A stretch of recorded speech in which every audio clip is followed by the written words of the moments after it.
rounds against Julian Holland. Then through at junior welterweight level, Lincoln Stewart is the number 2 ranked junior welterweight in the country. Gabe Bermudez, the number 4 ranked junior welterweight in Australia and the current New South Wales state champion. This 8-round battle should be very much a very good fight. Then through to the lightweights, and Stuart, Patterson and Danny McGrail have a history. They fought in July last year. It went 8 rounds. The judges could not split them, and this rematch has been long awaited. This too an Australian title eliminator, because Danny McGrail is number 2 in Australia at lightweight level. Stuart Patterson is at number 4. And then our feature event, well, Shannan Taylor is undefeated in 21 fights, and Jose Luis Benitez has a formidable record, as I have said. And certainly we know this is the biggest fight Shannan has ever had. And to tell us more about it, the number 1 lightweight in Australia, Love More to Do, and Love More Shannan Taylor taking on a very big puncher on this occasion. Oh, well, John, he deserves to fight guys like this. I've been training with Shannan. He looked good in the gym. He's been working on his jab, trying to improve his speed. So I'm expecting him to give us a good performance tonight. And the other guy, as you can see, he's got a very good knockout record. But I can tell you, if he can punch hard, he should think twice before he goes with the Bulleye Blaster. The Bulleye Blaster is punching harder than anybody else I've ever been in a sparring session with. It should be a tremendous matchup, and of course with so many lightweights here tonight, including 3 in the top 5, yourself as the number 1 ranked lightweight, this will give you a good opportunity to have a look at some of your opponents. Oh, well, yeah, actually, I'm looking forward to watching Stuart Patterson. He did put a challenge on me. He wants to fight me. So, but I did speak to my man, Bill Murray, and Bill Murray said, no, we don't want to fight him now.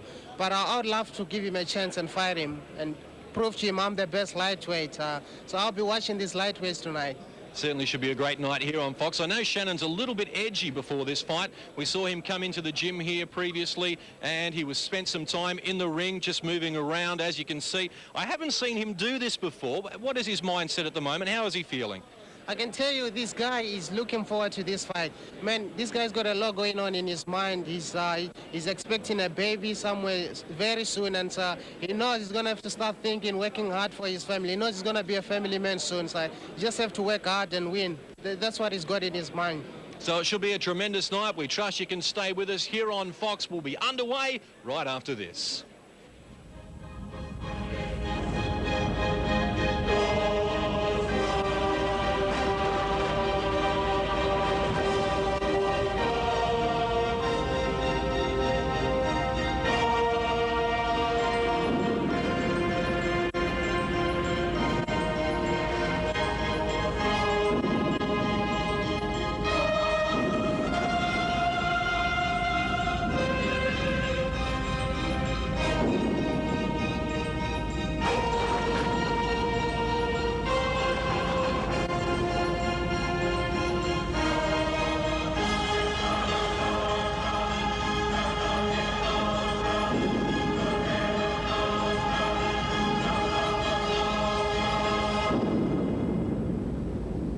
Here we are at the Snake Pit, home to the Illawarra Hawks in the National Basketball League, and a scene of Shannan Taylor's debut as a professional boxer way back on the 10th of July 1992.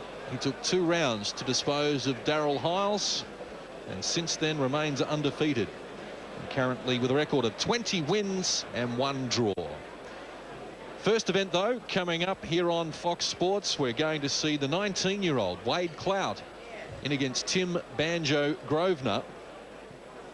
Clout has won his only professional fight, made a great start to his career by defeating Dallas Costello at Bankstown. Split points decision, but he did get the money. And as you can see, in terms of reach, Wade Clout is going to enjoy a hefty advantage, 8 centimetres or some 3 inches, with Clout just coming in fractionally over the featherweight limit of 57.15 kilos, 9 stone or 126 pounds.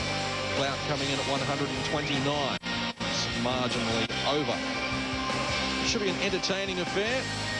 Featherweights. Banjo Grosvenor at 26 years of age has an edge in experience that way, as he makes his way to the ring. Certainly Wade Clout, an up-and-coming prospect His cousin Joel Bourke will also feature here in our next event. We'll see he tackle Zeljko Gajic. Banjo Grosvenor, 3 fights, 2 losses, 1 draw, yet to have his first professional win. Wade Clout arrives here with a very good reputation. Trained by Vito Gordioso, a former Australian middleweight champion himself. And quite a prospect is Wade Clout. This is the first of 5 events tonight. And joining me in commentary is Australia's #1 ranked lightweight, Love Mornadu. Just struggling with the flu a little at the moment, but I'm sure that's not going to dampen your enthusiasm. No, John, not at all. I promise you I'm going to give the people out there the best commentary, even though I got the flu. We look forward to that, and we are almost set for action. Ladies and gentlemen, the first contest of the night is a featherweight bout to be boxed over 4 3-minute rounds. In the corner to my right, the red corner, he weighed in at 57.45 kilos. He has a record of 2 losses and 1 draw. He is wearing black pants. Ladies and gentlemen, Banjo Grosvenor. In the blue corner at 58.8 kilograms, also in black trunks, only 1 professional fight. That was a victory. From Dapto, Wade Clout.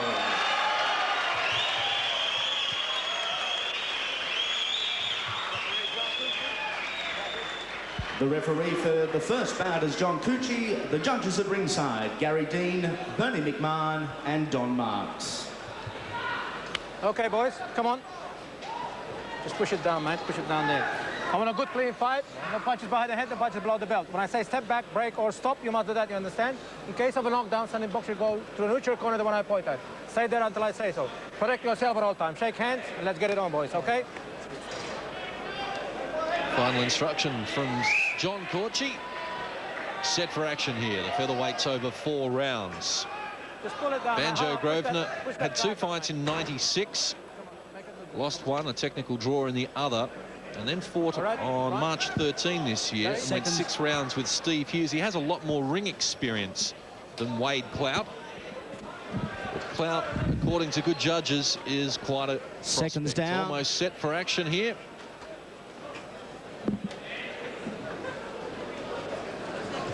Seconds down, round 1. Box. Big time boxing underway here on Fox. From Beaton Park in Wollongong. And it is Wade Clout in against Tim Banjo Grosvenor. Hard to distinguish given that both men are wearing black trunks and black boots. But certainly the taller of the two is Wade Clout. He is on with his back to us, in fact, at the moment. Wants to get busy early. Fantastic venue here at the Snake Pit for boxing. Fans get to see very close to the action, and I'm sure you're going to hear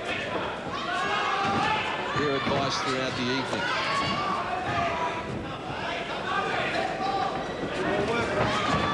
Entertaining affair already.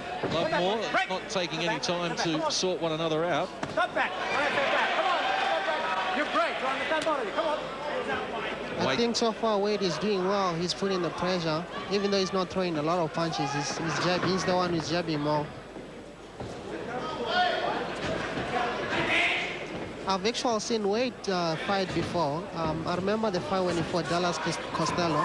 Nobody gave him a chance against Costello, but he went out there and he proved everybody wrong. Yes, Dallas Costello aligned with the Jeff Fennick camp. Wade Clout had the answers. Picking up the decision. Split points.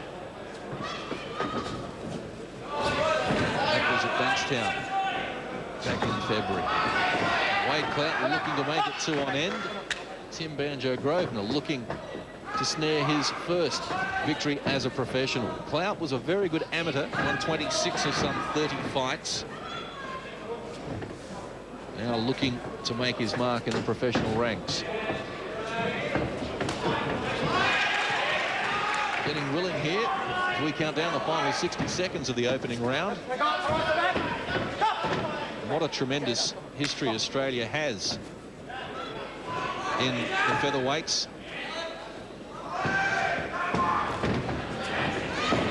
Jeff Bank, of course, winning a world title as a featherweight, amongst many others.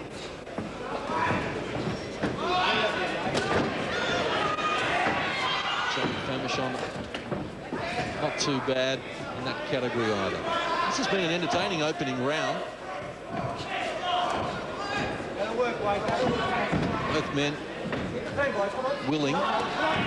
Clash of heads there with Grosvenor coming up underneath the taller Wade Clout.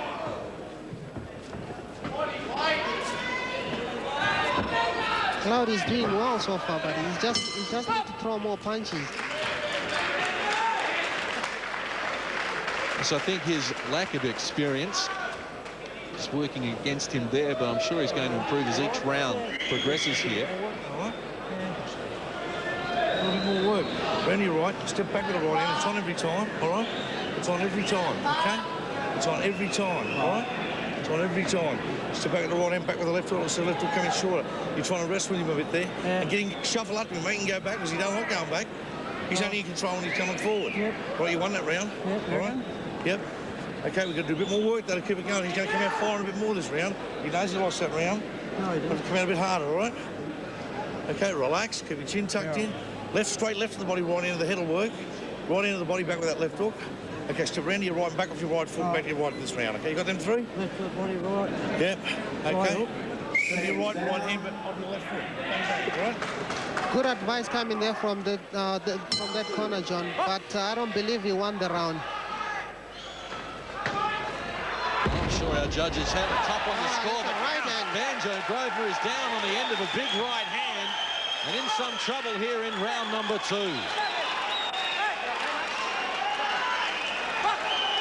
Well, what a start to round number 2, and Wade Clout getting busy here. That was a flash right hand on the chin. I tell you, this kid has got some potential. He's going somewhere. He's going to be a good fighter.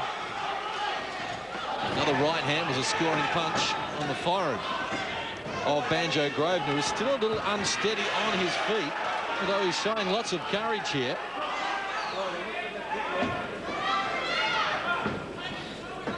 Wade Clout, patient.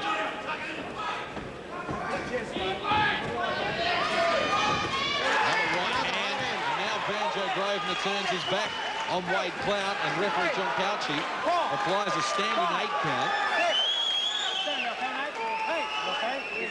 Come on, lift him up. Walk this way. Come on. Okay. Appears to be okay, but now digging away to the body. I'm sure another solid blow from Wade Clout, and this will be all over. And that's what Clout's looking for at the moment.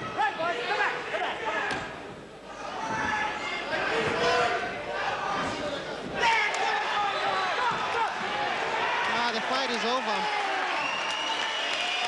As John Couchy has stopped the fight here, just as Eddie Forty was about to throw in the towel, and it is all over in the second round, and Wade Clout lives up to the high expectations. A KO win in round number 2 against Tim Banjo Grosvenor. I think this young man is going to be a great fighter, John. If he keeps on going the way he's going now, he will be a good fighter. Well, after an even opening round, it was all Wade Clout. He had Tim Banjo Grosvenor down in the early stages of round number 2. And he never really recovered from there. He was unsteady on his legs for the remainder of the round. Took another right. This is the first knockdown. That was Straight a good right hand. Right on the chin. And from overhead, see a straight right. Banjo Grosvenor was in big trouble. And from that point onwards, found it hard to get his feet beneath him. I didn't expect him to get up. He did well. He looked in some trouble. And then it came to an end with another big right hand scoring punch from Wade Clout. The second one also. This is where Grosvenor turned his back on Clout, and the standing 8 count was applied by referee John Couchy. And this is the finishing touches being applied by Wade Clout. very big for a featherweight as well. Admittedly, he came in over the limit by some 3 pounds. John Cauchi had no doubt to stop the fight there and then. A good decision by him and a great effort by Wade Clout. Ladies and gentlemen, in a time of 1 minute 28 seconds of round 2, the referee stopped the bout, maintaining his 100% record, Wade Clout.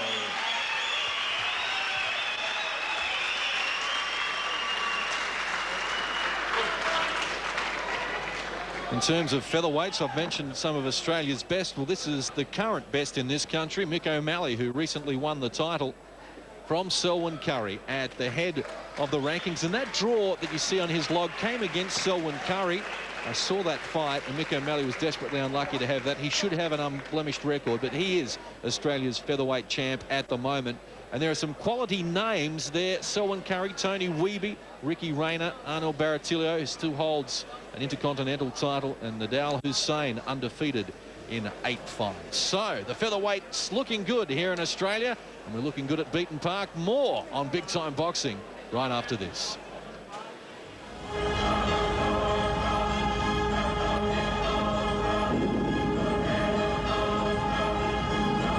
Night progresses because up next at junior middleweight level, Wade Clout's cousin Joel Bourke goes in against Zeljko Gajic. And neither man has seen a lot of experience in the ring, but you take a look at the tail of the tape, and as you can see, both men over the 69.85 kilo limit at junior middleweight level. And Gajic just with a slight edge in reach. Both men right on 6 feet at 182 centimetres tall. Born in Belgrade, Yugoslavia, this is Zeljko Gajic. Has had 3 fights, a knockout win against Alex Kiss. That was Queensland junior middleweight title, although on that occasion Gajic was just over the limit as well and doesn't hold the title despite winning the fight. He also went 8 rounds with Julian Holland back in February, and Julian Holland, as we know, the fighting carrier, is the current Australian welterweight champion and undefeated. Fight was all Julian Holland, 80-72 on all 3 scorecards, but that gives you an idea of this man's durability if he's able to stick around with a welterweight champion of Australia. Love more. Oh, he does, but I'll tell you, the man he's fighting, I've seen him fight twice, and he's an all-action fighter. We've been most impressed with this man, Joel Bourke, the professor. Quickly makes his way to centre ring. Defeated Pat Wadwell on debut back in February, and more recently in April on a 4-rounder against Mick Gardner. But he is an exciting machine. Joel Bourke had to get off the canvas to win in round 1, and he's looking for his 3rd consecutive victory. The following match is a junior middleweight clash. It is scheduled for 6 3-minute rounds. In the red corner, he has a record of 1 win, 1 loss, 1 draw, that victory coming via way of knockout.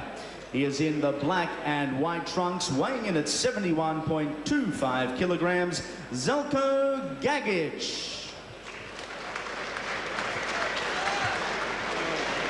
His opponent in the blue corner, he comes to the ring with a record of 2 wins, 1 by knockout, again in black, weighing in at 71.45 kilograms, from Mount Kembla, the Professor, Joel Bourke.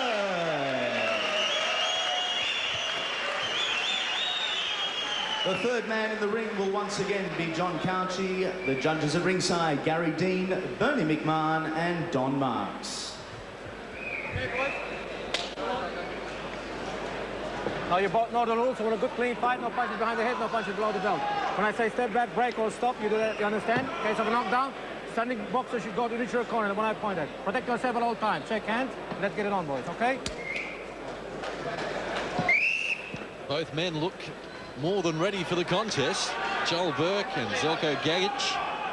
Gajic with only 3 professional fights, but he takes on some tough customers, and he has another one in his sights here, Joel Bourke, who will come out of the blue corner.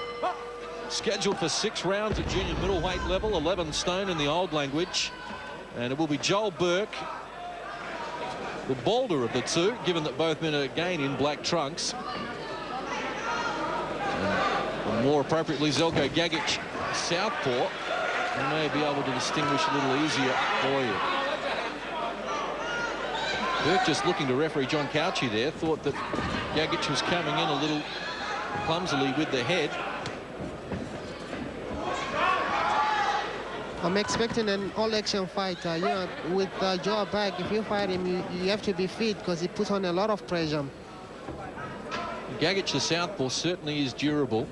As we mentioned, 8 rounds with the current Australian welterweight champion would suggest that Joel Bourke might have some trouble putting him away inside the distance. But then again, Joel Bourke, with 2 wins from 2 starts, is feeling pretty confident about his boxing career. Limited amateur career for Bourke, 4 wins and 4 losses. He does have his hands low and has shown in the past that he can be hit. In fact, he was down twice against Pat Wadwell before winning in round 4. Gajic looks a well-schooled boxer. He just landed a good body punch there. Bourke leading with the right hand, a little wildly. Steps inside, now goes to work to the body.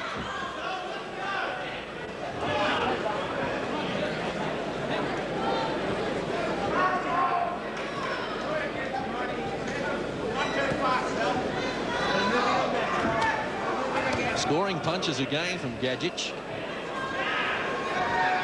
Just appearing to get the better of the opening round so far, although as I suggest that, the left hand was a scoring blow for Joel Bourke.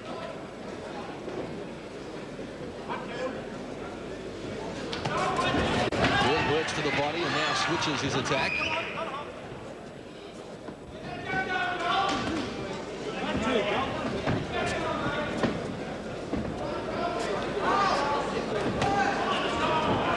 Gajic doesn't appear to have a lot on that jab, Lovemore. He's looking good so far. I mean, he's the taller of the two. He needs to fight from a distance, and that's what he's doing. He's working off his jab.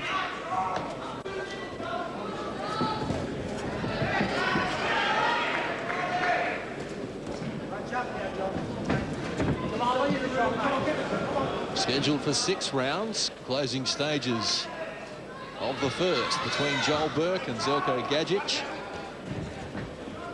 No blows of any significance, bar 1 body shot from Gajic so far in round 1.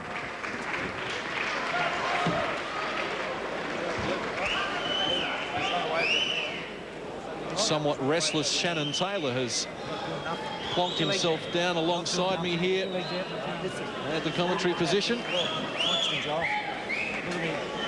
Look, he's leading with the left hand. He's the southpaw, mate. You lead with the right hand. Lead with the right hand. The Bulli Blaster looking for a big event tonight. Yeah, he's swapping. But he's swapping.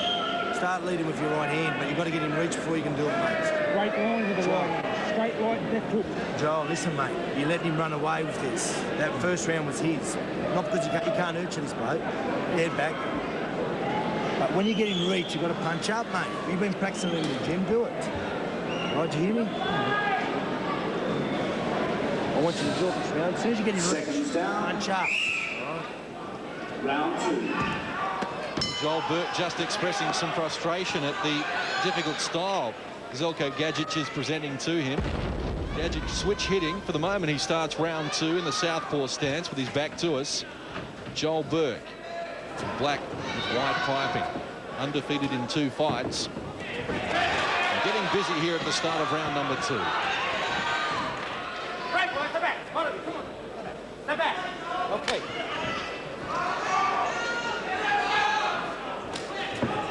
Bourke starts downstairs, again looking for a body shot. Initial inspection suggests that Bourke has an edge in power, but now bleeding from the nose. And a lot of this fight so far has been spent in close quarters. Bourke is moving well inside, but when he gets inside, he doesn't throw a lot of punches. He needs to throw more punches when he gets inside. body shot from Gajic and just scoring a blow. Flash of heads, and now John Corchi's going to step in. You can't do that. Come on. Box. Blood bleeding freely from the nose, Joel Bourke. Just a little frustrated here at the moment against the southpaw. Joel Bourke spending a lot of time talking with John Couch, the referee. Then tying his feet up with Zeljko Gajic, who lands. Not for the first time in the fight.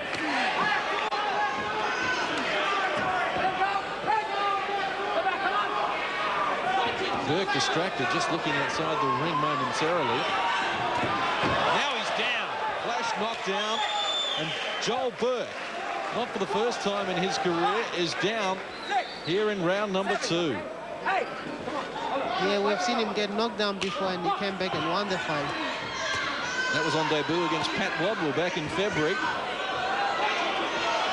And for the moment, Joel Bourke just looks a little disinterested.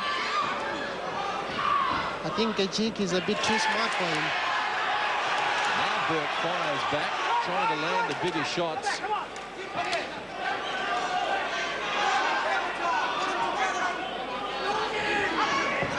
Nose almost squirting blood at the moment from Joel Bourke. There's a good left hand. He's in some trouble. The mouth guard's gone out as well. He's dropped his mouth guard. I'm sure that the nose is now broken for Joel Bourke. Well, now he comes steaming back against Zeljko Gajic. An all-out war here in round number 2 as the junior middleweights go at it. And what a sight Joel Bourke presents at the moment. Tremendous fight back in the concluding stages of round number 2 here from Joel Bourke. That's all he needs to do, because when he gets in, he needs to throw more punches. He looks better when he throws more punches. Well, tremendous finish to round number 2. Joel Bourke gets up off the canvas. Zeljko Gajic putting Bourke down in round number 2. He won round number 1 and officially on my scorecard. Where's that mouthpiece, Make it back. You always cut. Put your hands up. Mate, you got to keep them hands up, mate. Oh, sorry. You got to work when you're in there, mate. When I don't want to get charged. Headbutts, he's headbutting me. He's putting his fucking head in. There's the knockdown. It was a left hand from Zeljko Gajic. Point of the chin. Joel Bourke went down. He was up pretty quickly. Didn't appear to be really hurt by the blow, but obviously with his problems here. Round 3.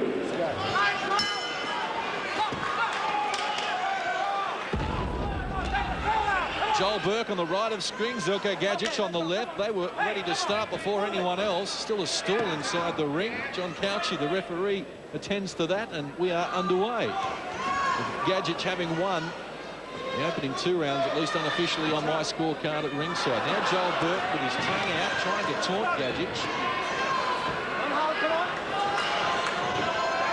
Joel Bourke has looked a little disinterested right from the start here.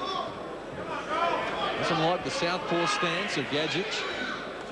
Coming forward now, he gets a little busier. Manhandling Gajic onto the ropes. Rolling away, the uppercut was a big punch, and now he walks into a right hand of his own, Joel Bourke. And for the moment, Zeljko Gajic appears to have this in hand. A little bit more composed of the 2 men. Gajic is looking good. He's working off his jab, putting all the combinations together. I think Beck is confused. He's frustrated. He doesn't know what to do. Certainly Gajic, despite the fact he's had only 3 professional fights, the way he's conducted himself so far, Lovemore, suggests that he had a long amateur career. Appears to be well schooled. I'm not surprised. I'm not surprised if he went the whole distance with Julian Holland's man. We expect him to be a good fighter. Gabe Bourke leading with the right hand, glancing blow. Flash of heads again. Joel Bourke really is a marked man at the moment. bloodied all over his face. Also, Gajic, a lot of blood on him. This is round number 3. Final 60 seconds of.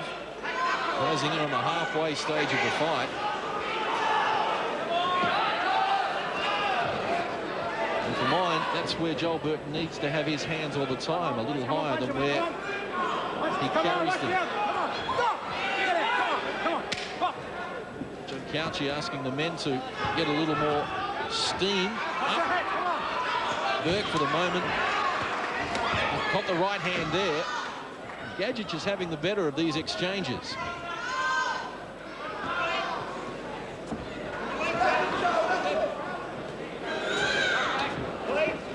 I think one other mistake that Bourke is doing is he's just walking forward, trying to land one big punch. And it's not working for him. He just have to go there and throw a lot of punches. He's a much better boxer than he is showing here, that is for sure.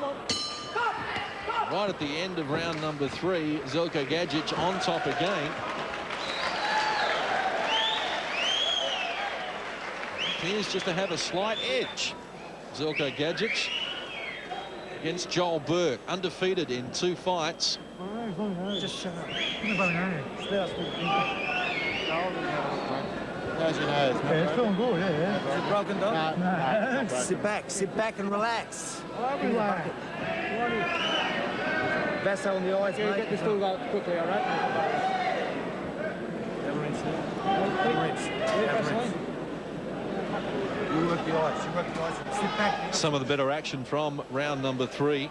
There's a right hand from Gajic. Grabbed the attention of Joel Bourke, who is now cut just in the left eye as well as bleeding freely from the nose. Round 4. Bourke has had his moments, but certainly Gajic, on my scorecard at least, has the lead. He's looking the sharp of the two. Second half of the fight begins. Round 4 scheduled for 6 at junior middleweight level here from Wollongong. Big time boxing. Joel Bourke undefeated. Come on. In against Zeljko Gajic. Bourke with his back to us. Gajic is operated as a southpaw almost exclusively in the fight. Doesn't appear to be possessed with a big punch, and that may be the only reason that Joel Bourke is still there with us at the moment, Lockmore. No, I don't think he carries a big punch. And I think the only way for him to knock out Bourke is to put on a lot of combinations together.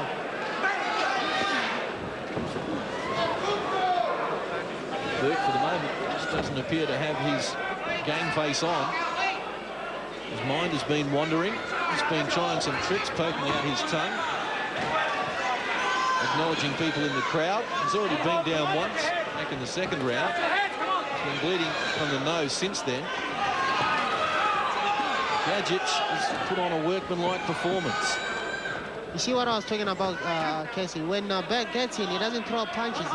He's just lying on the guy, but he's not throwing punches. A somewhat surprising game plan from Joel Bourke. He just have to forget about throwing one big punch and start putting combinations together.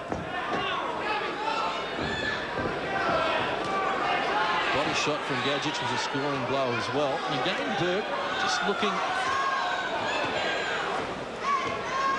to lean in against his opponent. Right hand was a scoring punch, and so was that one. Almost knocked the mouth guard out of the mouth of Zeljko Gajic. Again, a clash of heads.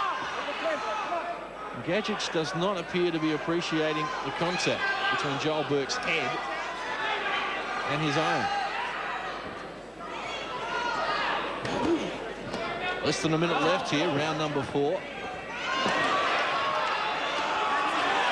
getting a little busier now. Crowd getting involved as well. Already the camp has had one success tonight, that being Wade Clout with a victory over Tim Banjo Grosvenor. And his cousin Joel Bourke, though, has his work cut out here against Zeljko Gajic. Bourke just hasn't thrown enough punches for my liking.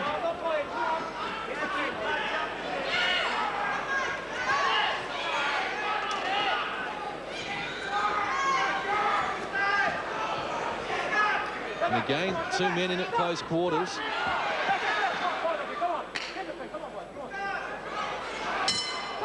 That is all for round number 4.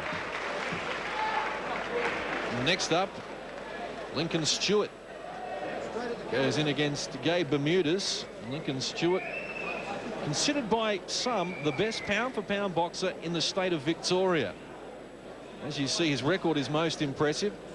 His only loss coming to Mark Franklin in Adelaide earlier this year over 10 rounds. Number 3 in the junior welterweights in Australia and number 5 at lightweight level. Lincoln Stewart up next against Gabe Bermudez.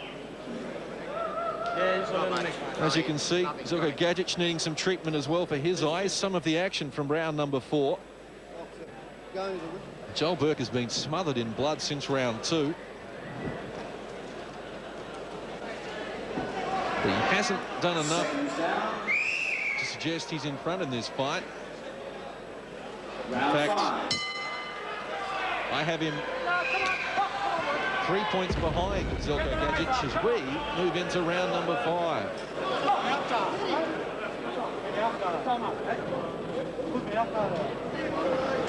Just a minor problem here with the mouth guard, Joel Bourke.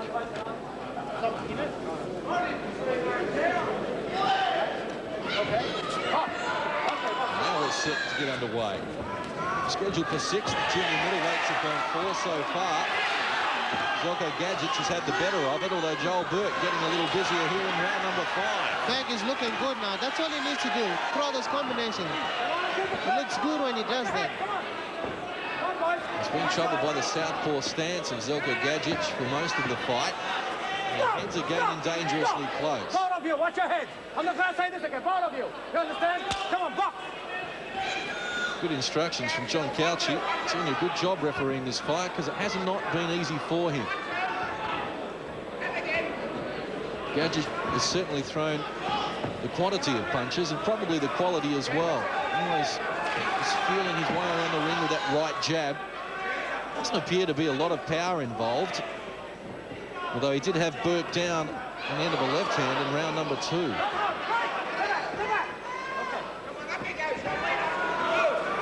Been a tough night at the office for Joel Bourke, a 22-year-old.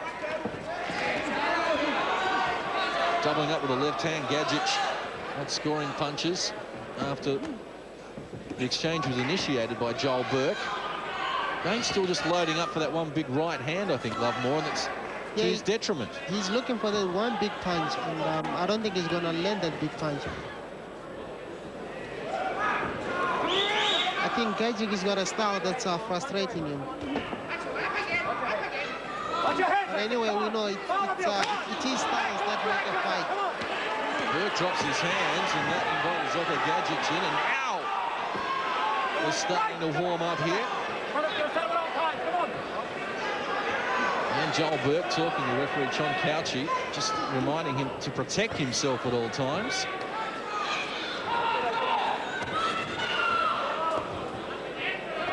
And Joel Bourke's mind has not been on the job in this fight, and it may produce his downfall.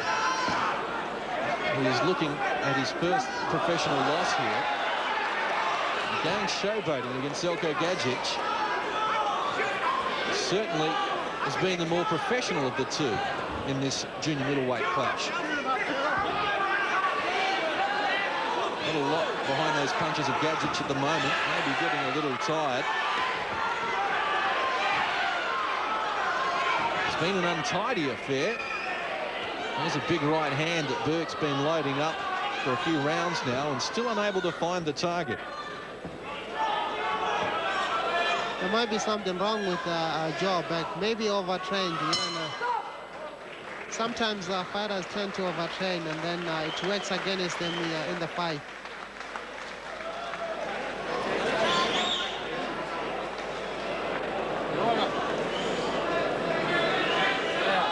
As you can see, Zeljko Gajic looking a little worse for wear as well. But he has the upper hand in the fight so far.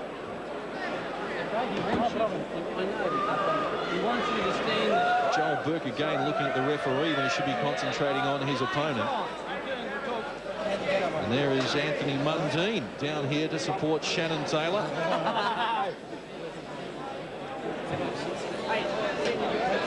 He too has flirted with boxing. Of course, his father, Tony, Commonwealth champion. And Anthony, also a very talented individual. So here we go, 6th and final round for the junior middleweights. And Joel Bourke on right of screen, and Zeljko Gajic, the southpaw. Joel Bourke needs a knockout to win this fight. Yes, I haven't had him winning a round so far. Had him sharing round number 4. Gajic has been a little busier, a little more accurate and focused. And Joel Bourke just hasn't been the same man that we've seen in previous occasions here on Big Time Boxing. Again, he manhandles Gajic back onto the ropes and attracts a warning from referee John Couchy. Still Bourke loading up with the right hand. He produces it again, but with little effect.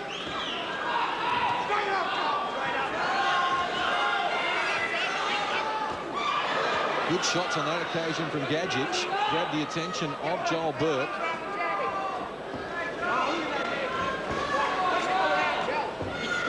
Gajic does appear to be tiring badly. He looks tired, but he's still throwing punches. And that's how he's, I mean, he's still in the fight that way. This is his 4th fight in 8 weeks, so it has been a hectic campaign for Zeljko Gajic. He looks like breaking through for another victory here against Joel Bourke.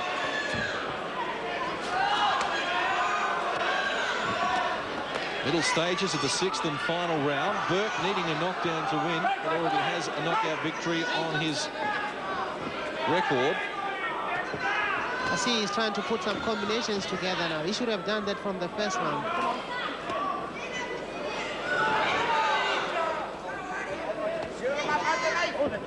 Again, talking with the referee, complaining about being hit on the back. Needs to stay focused. Now listen, mate. You don't do that once more, okay? Give it a finish. Come on. Come on, box. Come on. Well, the frustration showing here for Joel Bourke. Was warned in the final round. Hasn't been able to get a decent shot away on Zeljko Gajic. The southpaw stance has brought him undone, and a superior work rate from Zeljko Gajic as well. Final 30 seconds.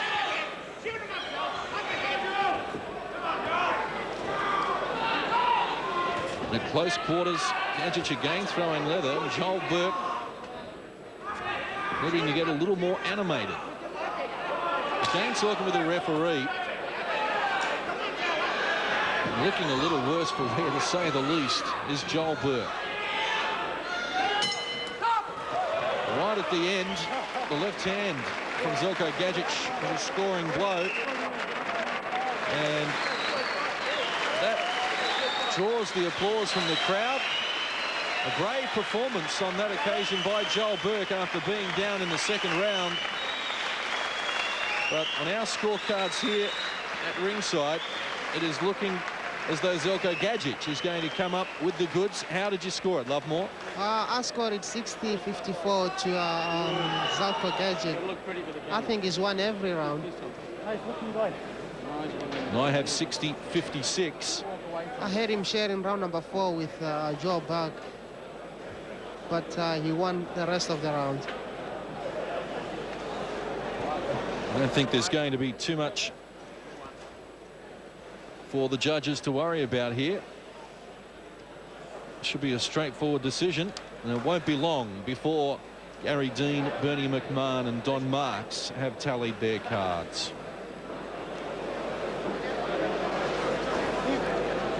Can you give me this? No. We want that. We want to wear Yugoslavia.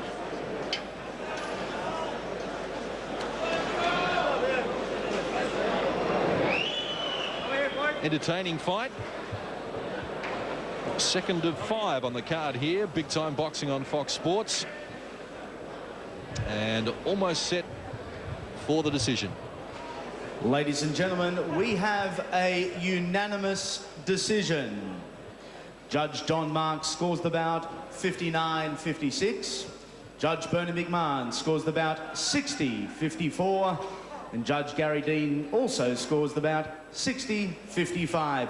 Your winner from the red corner, Zeljko Gajic.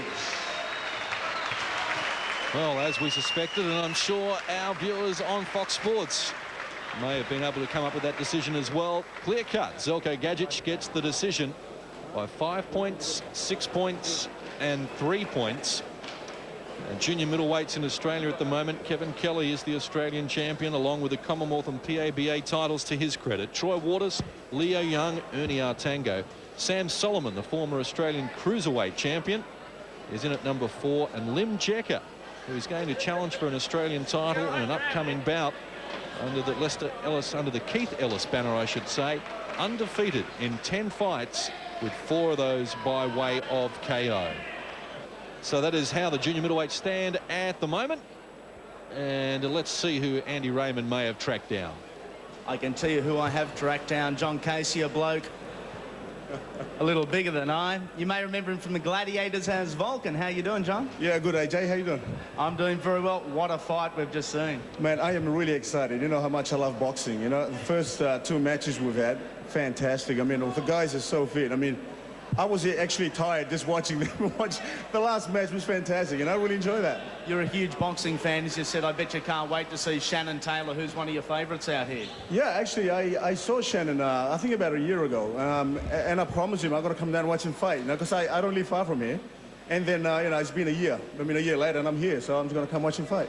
Okay, what have you been doing since we last saw you on Gladiators? You know, I did a gig at Fox, as you know. I finished up the starting of this year. And at the moment, I'm just doing work on my business that I had, and then I'm probably off to the States in August. Are we allowed to ask what for? Because you're looking quite fit. You're looking as though you've been working out. I have been training hard. I'm going to join the WWF wrestling, so you know, see how it goes. You know. We wish you all the best, John Seru. Thank you very much. AJ, thanks, man. Well, another world champion who is on the comeback trail, Wayne McCulloch, was in action on Fox recently. Let's take you back and have a look at the man in action.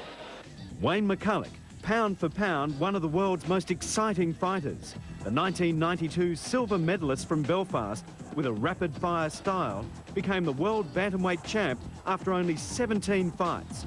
But he stepped up to super bantamweight against Daniel Zaragoza and gave away points that cost him the title. McCulloch's been out of the ring for 15 months. He faced Juan Polo Perez, the former IBF junior bantamweight champ. Both fighters renowned for relentless pressure. McCulloch gets a kick out of the fact that opponents just think that he's going to burn out after 3 or 4 rounds at this pace, but he just doesn't. He keeps going. He's got batteries in his gloves. We call him the Energizer boxer because he keeps going and going and going. But McCulloch lacks big punching power, while Perez can throw bombs. For the first 5 rounds, McCulloch was absorbing huge punishment.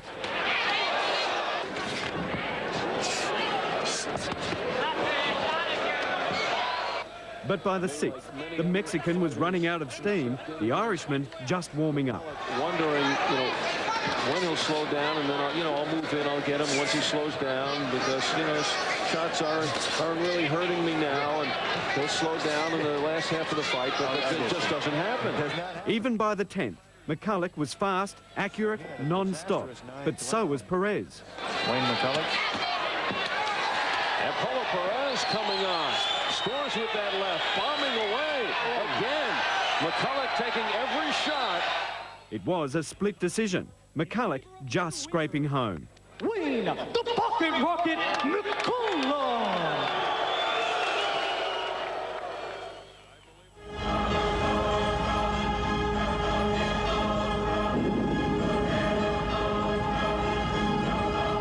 Only on Fox Sports. You're with Fox Sports, Big Time Boxing, the May edition. Coming to you from the Snake Pit or Beaton Park at Wollongong. Set for our 3rd bout, Lincoln Stewart. Coming from Melbourne, one of Victoria's finest, in against Gabe Bermudez, the New South Wales State Junior Welterweight Champion, a title he claimed back in March with a 10-round victory over Chris Kouros. It was a fabulous event, a split points decision. Gabe Bermudez getting the title. As you can see, Lincoln Stewart, just 19 years of age, and really nothing in the tail of the tape. Stewart has lost only once. His 4 wins have all come by way of KO. But Gabe Bermudez is in arguably the best form of his career. And this is the man born in Montevideo, Uruguay. Now resides here in the local area of the south coast of New South Wales. Works very hard in the gym, and no doubt love more to do. You've spent some time in the gym with this man as well. Yeah, I did, John. I've been training with him. He comes over sometimes and spars with the Bulleye Blaster. And he's been looking good. I'll tell you, he's full of surprises. In his last 2 fights, he looked good. He even won the state title, so I'm expecting a great fight tonight.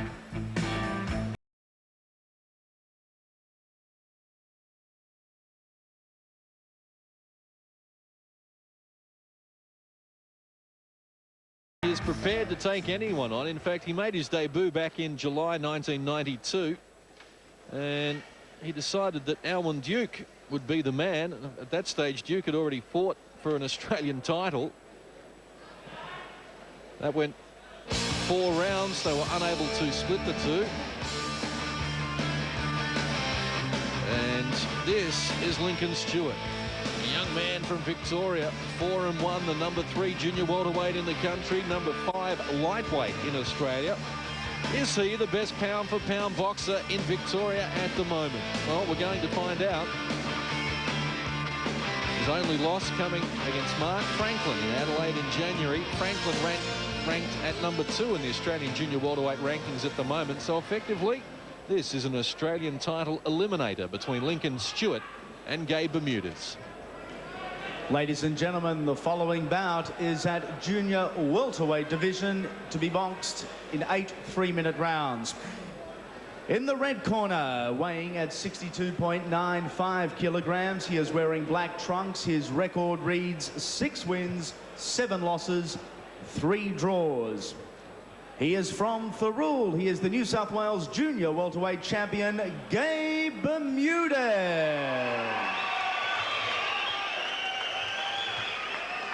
His opponent in the blue corner, he weighed in at 62.35 kilos. He is from Victoria. His record, 4 wins, all by knockout, and 1 loss. Ladies and gentlemen, Lincoln Stewart. The referee for this junior welterweight clash is Gary Dean. The judges at ringside, John Couchy, Bernie McMahon, and Don Marks.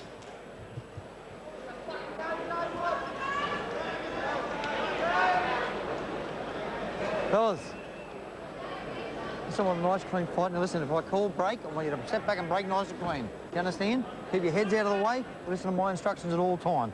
Touch gloves, it's a fair fight. Come on, Emmett, keep on. Gary Dean, third man in the ring. Gabe Bermudez and Lincoln Stewart. Certainly Lincoln Stewart on the way up. That man there, Gabe Bermudez, right at his peak at the moment, having captured the state title at his most recent outing. So here we go, scheduled for 8 rounds at junior welterweight level, 63.5 kilos or 10 stone in the old language.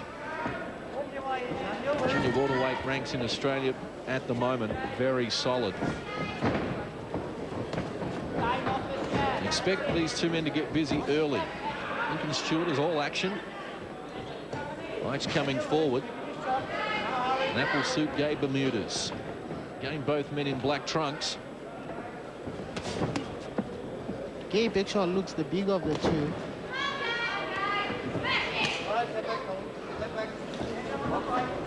Certainly Gabe is a junior welterweight slash welterweight, where I think that Lincoln Stewart is a lightweight slash junior welterweight. That may work in Gabe Bermudez's favour. But he needs to be very careful, because as his record suggests, Lincoln Stewart does have plenty of power. But I can tell you one thing, Gabe is a very brave young man. We've seen him before. I remember when he fought Renaud Mercado, he got his nose broken in the first round, but he came back and stopped Renaud Mercado. So I'm not expecting him to get punched by 1 punch and go down. He'll always get up and fight.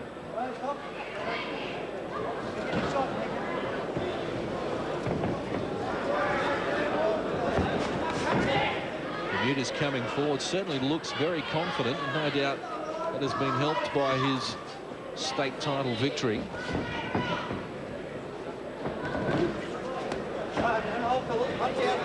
And while to a lot of people, the New South Wales state title may not sound like a tremendous honour, I can assure you that for Gabe Bermudez, almost a dream come true. For those that aren't as gifted as others fighting for world titles, a state title does mean a lot, and Gabe Bermudez is very proud of the fact that he was able to annex the New South Wales junior welterweight title.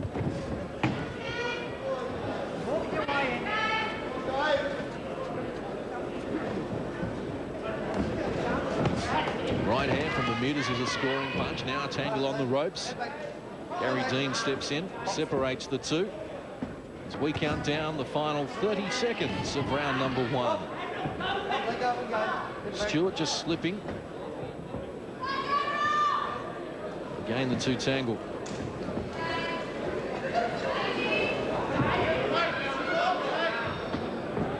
Bermudez showing Lincoln Stewart a great deal of respect. Looking very nimble at the same time. Again, they work at close quarters. Bermudez opening up right on the bell to bring us to the end of round number 1.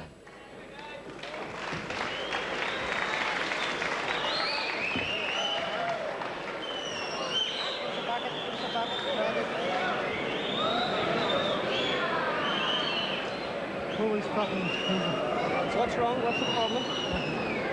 Gabe, this guy is so fucking easy. Mate, he's so fucking easy to beat. Your body. Fucking hell, mate. He's just walking into it.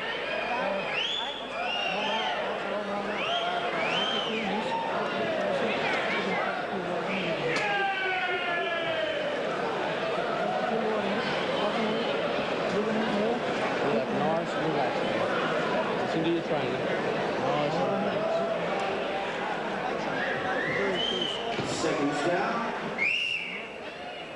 Instructions from Steve Taylor, father of Shannan Taylor, in the corner with Gabe Bermudez, suggesting that he has this well in hand.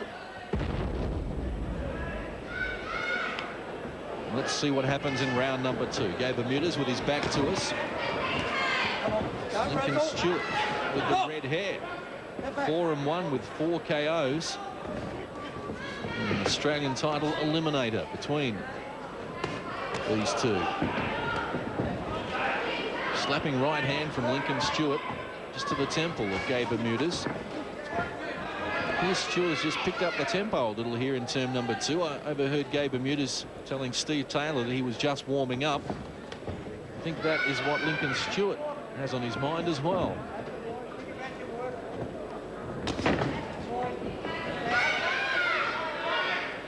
Gabe's got to keep his distance. He looks good when he's fighting from a distance.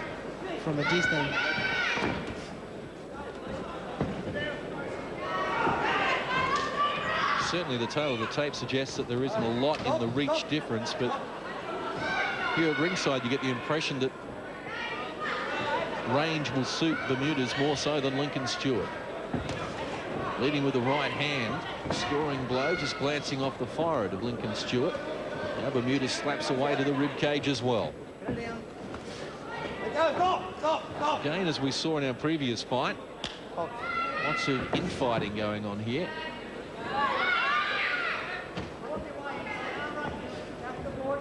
Stewart continues to come forward.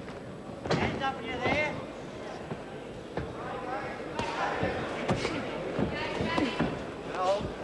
Holding on to him, let go. Box. Junior welterweights in the world at the moment, of course, Oscar De La Hoya, former WBC champion. Vince Phillips holds the IBF version, having defeated Kosh Yazoo. Khalid Rahilou holding the WBA belt, having defeated Frankie Randall in a major upset. And Giovanni Parisi from Italy, the WBO champ at junior welterweight level. Good jab on that occasion from Lincoln Stewart, fighting away through the defences of Gabe Bermudez. Now a tangle on the ropes.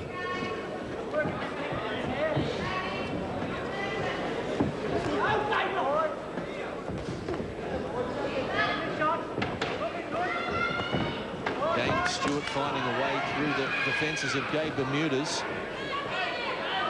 Now in the neutral corner, referee Gary Dean will have to step in and separate these two. Concluding stages of round number 2 at junior welterweight level. New South Wales champion Gabe Bermudez against Victoria's best Lincoln Stewart.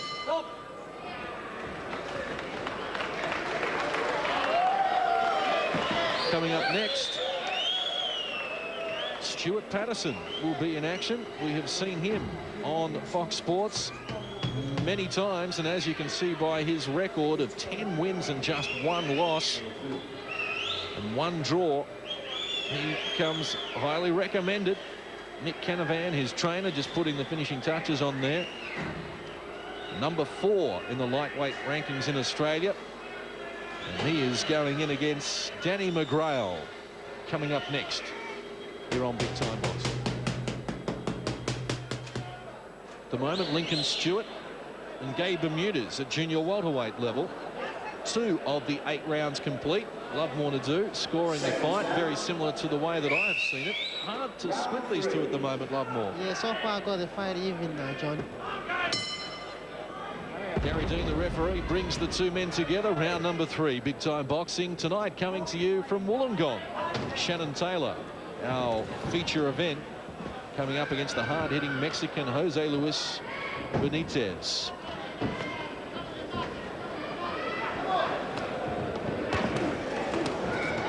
Bermudez getting busier here. Start of round number 3. Lincoln Stewart shakes him off, though. Stewart just appears to be moving a little more freely. But Bermudez launching himself at Lincoln Stewart has looked as good as I have seen him at any stage in his career, Lovemore. All his hard work has been rewarded. I think both boys got too much respect for each other. A couple of right hands from Lincoln Stewart on the right of screen. And he slips inside the left hand of Gabe Bermudez as Gary Dean steps between the 2 men. Exchange solid jabs.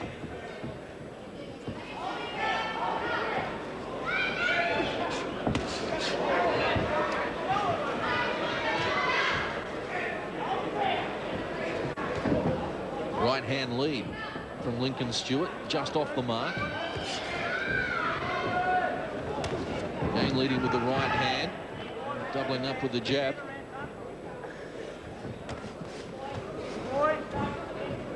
Very evenly matched, these two. Both men 5'11", and 180 centimetres. Both men with a 71-inch reach. Only a pound separating them at the weight scale as well, or half a kilo. Tangle in the red corner at the moment. Final 60 seconds of round number 3.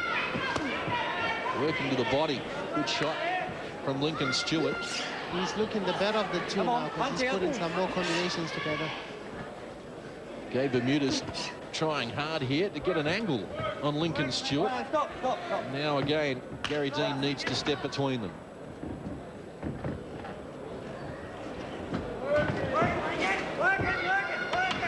Bermudez retreats away from Lincoln Stewart, who opens up. Good uppercut from Lincoln Stewart, arguably the best punch of the fight so far. Go on the ropes.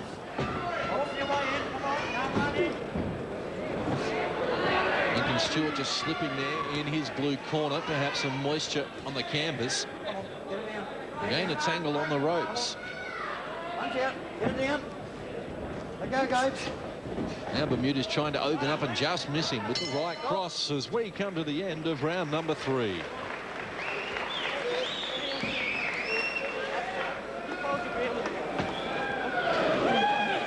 I think Gabe is fighting a wrong fight now. He doesn't need to mix with Stewart. All he needs to do is just work off his jab and keep on moving.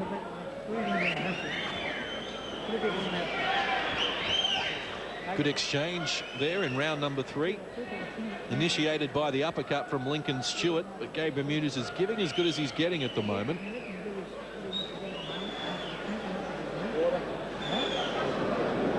Let's listen in with Lincoln Stewart's corner.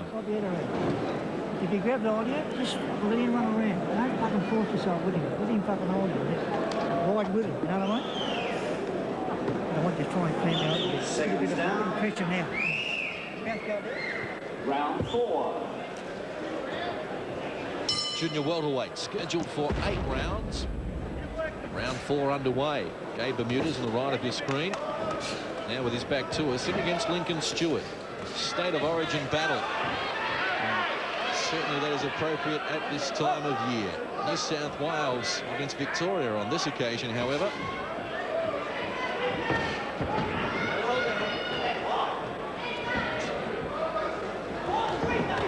Lincoln Stewart putting together a combination there against Gabe Bermudez.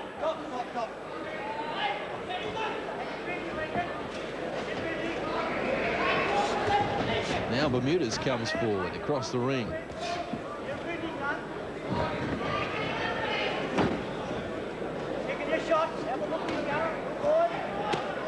Good body shot from Gabe Bermudez, but Lincoln Stewart fired one back immediately. And they wrestle back towards centre ring.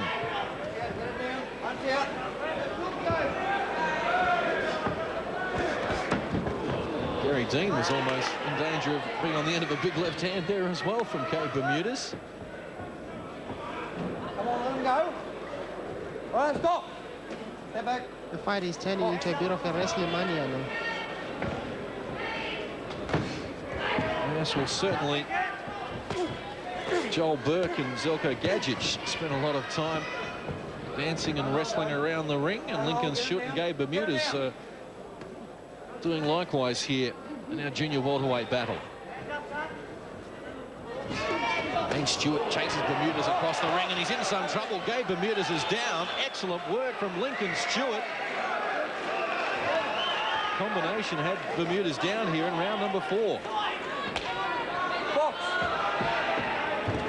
Lincoln Stewart getting on top. Bermudez is in some trouble now. And trying anything he can to get a respite. And that was called a slip by Gary Dean, somewhat surprisingly. And that is all. It's waved away now. Gary Dean has seen enough, and Lincoln Stewart again wins by knockout. Too strong for Gabe Bermudez.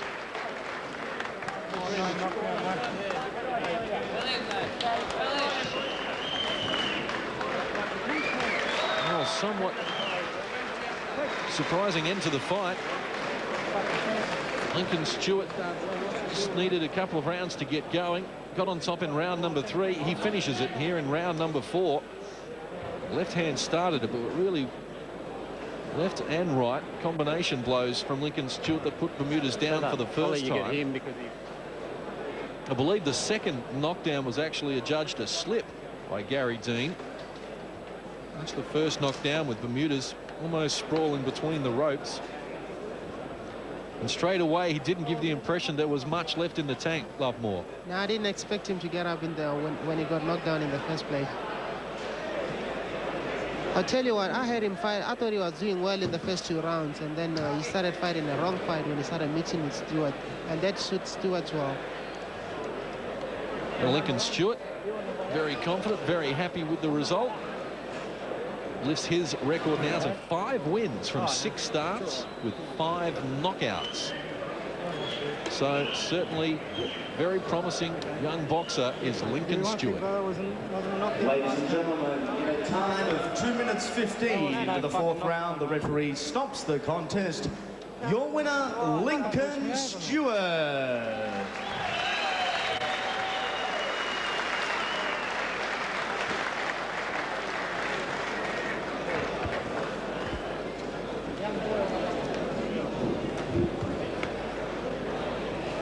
Junior welterweight rankings in Australia at the moment. Justin Rousell is our champion, undefeated through 24 fights, 17 KOs. Costa Tszyu, who will be in action again soon, a formidable record. Mark Franklin, Lincoln Stewart at number 3, and then Gabe Bermudez and Chris Kouros round out the top 5. Certainly very strong in New South Wales if you look at all those there. Mark Franklin from Adelaide, though, is a lot better than that 7-6 record may suggest. And as I mentioned, his last start was a victory over Lincoln Stewart. So Mark Franklin flying the flag for South Australia and doing a good job of it as well. Now let's cross to centre ring and Andy Raymond. Thank you very much. And another guy who certainly knows what it's all about in here is Tony Mundine. Anthony will call you for the night. Welcome. You enjoying your night? Yeah, it's a great night. I'm looking forward to seeing Shannan fight. Hopefully we can win tonight. You're from a fair pedigree and you certainly know your boxing yourself. You're a Shannan Taylor fan. There are big things expected of this young bloke, isn't there? Yeah, well, he's a great fighter, very strong, and he's got the punching power that he needs, to win a world title. So, I'm down here supporting him, and hopefully he can get up tonight. Mate, you look fit as a fiddle yourself. It looks like you could jump in if one of the blokes pulled out. I'm trying to train, so hopefully I can, just maintain my fitness. Probably there's one place you'd rather be than tonight, and that'll be in camp with the New South Wales team. They've picked a polished team. It's going to be a great match at the State of Origin, isn't it? Yeah, it should be a good game tomorrow night. We fly up to Gold Coast. We play them on Saturday night, so we're going to watch it up there. And, I'm barracking for, the Blues, but it's going to be a close game, and hopefully may the best team win. What about those Dragons? You've been taking your vitamins and your pills and drinking your milk. You guys are killing them at the moment. Yeah, well, we've won 7 in a row, so, we're just looking forward to keep on winning, not get caught up in all the hype, take each game as it comes, and we're just going to go up to Gold Coast and looking forward to another win. Let's hope it's 8 in a row. Anthony Mundine, thank you very much. Thank you. Thanks a lot. Andy Raymond there with Anthony Mundine. Our feature event, they were speaking about it. Shannan Taylor against Jose Luis Benitez from Mexico. He is a power puncher, Benitez. 17 wins and just 1 loss. That loss was because of a cut eye, and he did reverse the decision. He has 14 knockouts. And let's find out a little bit more about our challenger. Well, in Mexico, competition is always hard because all the kids are hungry. They're starving to be somebody. That they choose the boxing to get to be somebody.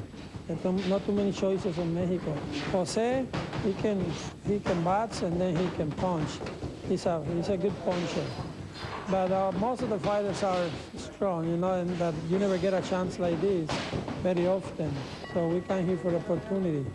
He wants to be somebody, and he didn't think twice when I asked him about fighting Shannan Taylor. He said, yes, I want my chance.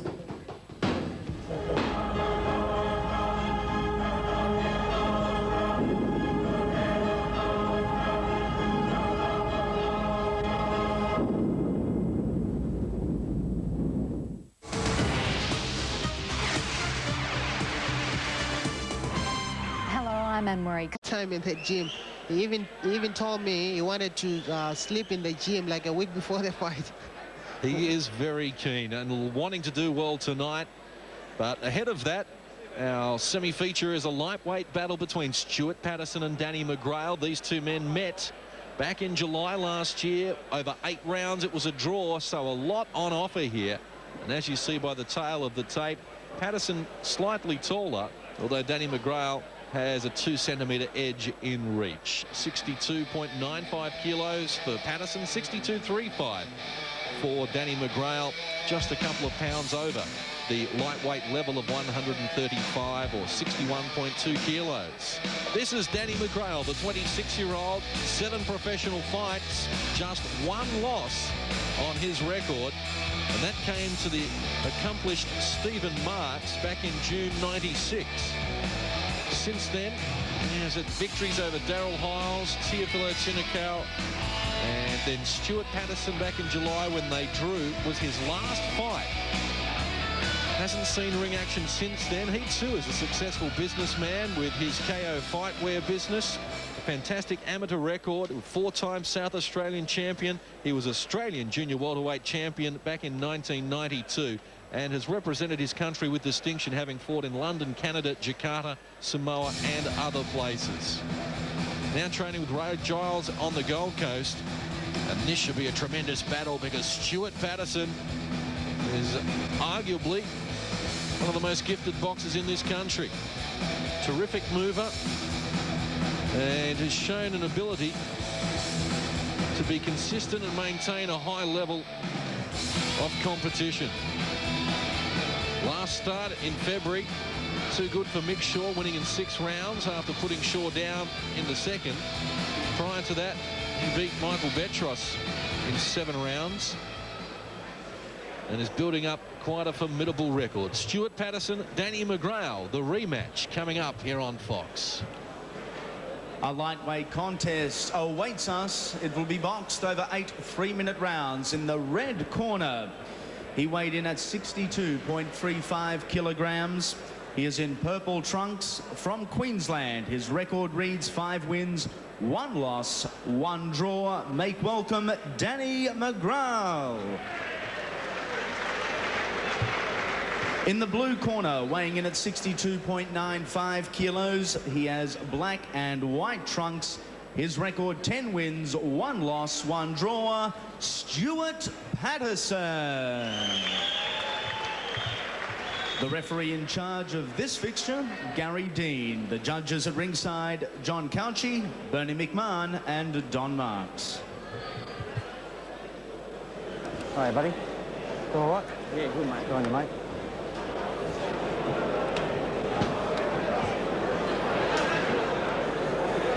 Almost set for action, lightweight level, 8 rounds. Danny McGrail. And that man, Stuart Patterson.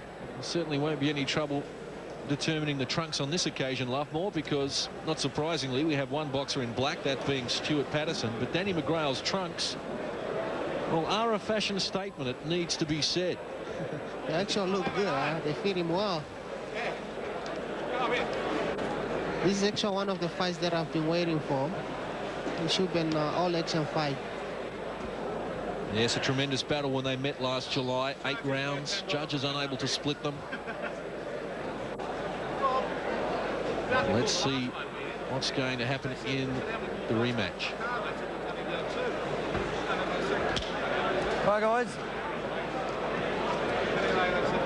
Listen, I just want a nice, clean fight, okay? If I say step back, I want you to step back and break nice and clean, okay? I want you to keep your heads out of the way, no use of the heads, elbows, right? If I come down on it, mate, touch gloves, let's have a fair fight. Come on, let's go.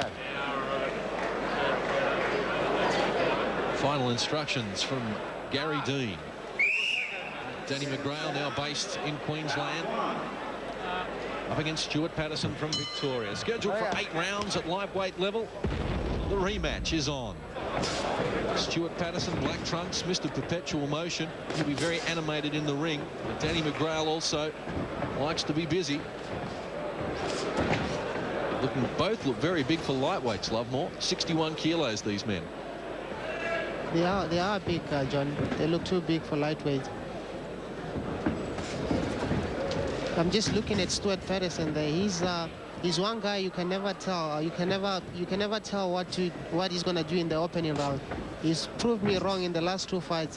When he fought Mick Betros, he was fighting on retreat. When he fought Mick Shaw, he was fighting going forward. So you never know what to expect from him.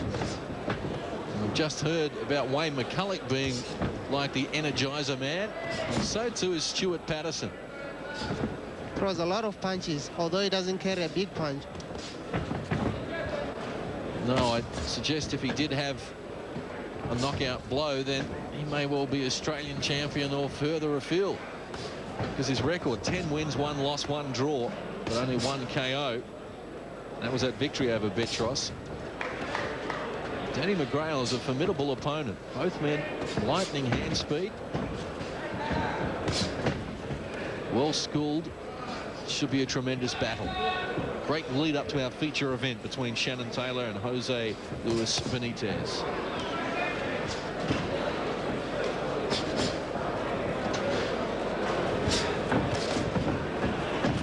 Very hard to hit square. Stuart Patterson slipping a couple of punches there from Danny McGrail. Takes a lot of punches on the gloves as well. Lightning sharp reflexes. And entertaining to watch. Both boys are looking good so far. Final 60 seconds of the opening round, scheduled for 8. Tony Miller is his current Australian lightweight champion. The man sitting alongside me is ranked #1. And these two men, McGrail is #2, Stuart Patterson, number 4.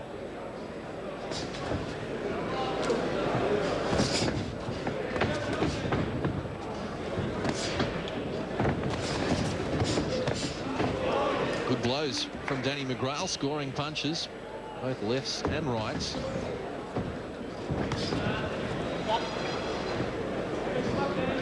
McGrail has 3 knockouts on his log.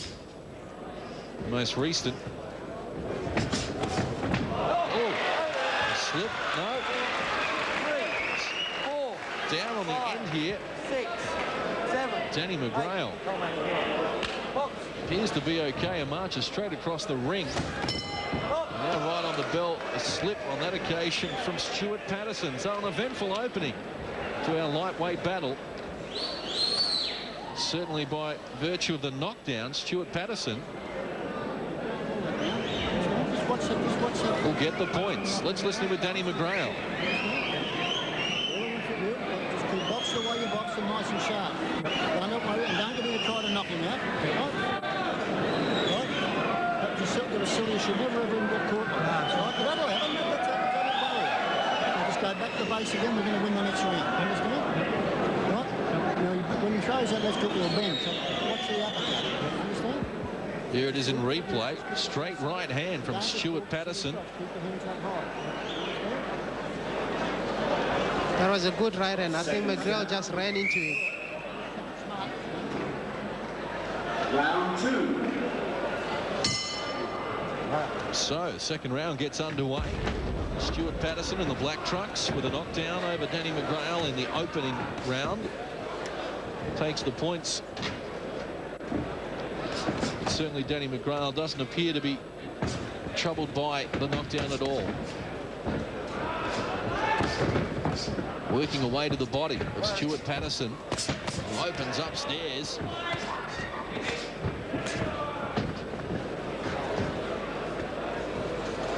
Danny McGrail not having fought since these men met back in July last year. Just may find Stuart Patterson keeping busy, may give him an edge. Yeah, that might work against McGrail, because Stuart Patterson has been busy all this time. I've seen him fight on several occasions.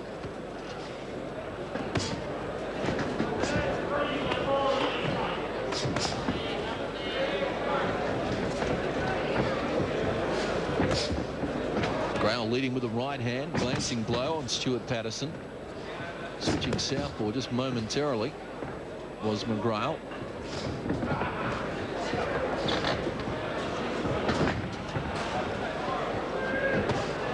And again, the agile Stuart Patterson proving a difficult target to hit.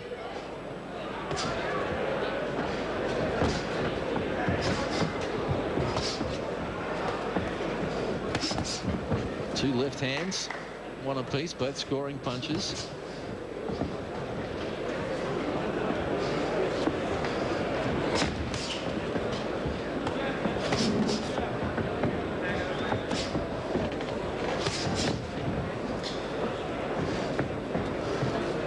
Both men carrying their hands quite low. Certainly Patterson beneath his chins.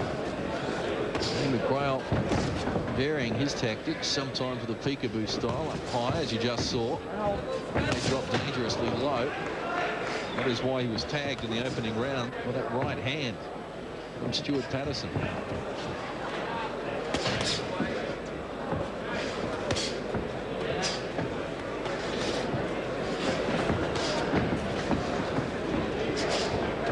Both these men terrific movers. This is actually a great fight. Both boys are showing a lot of skills.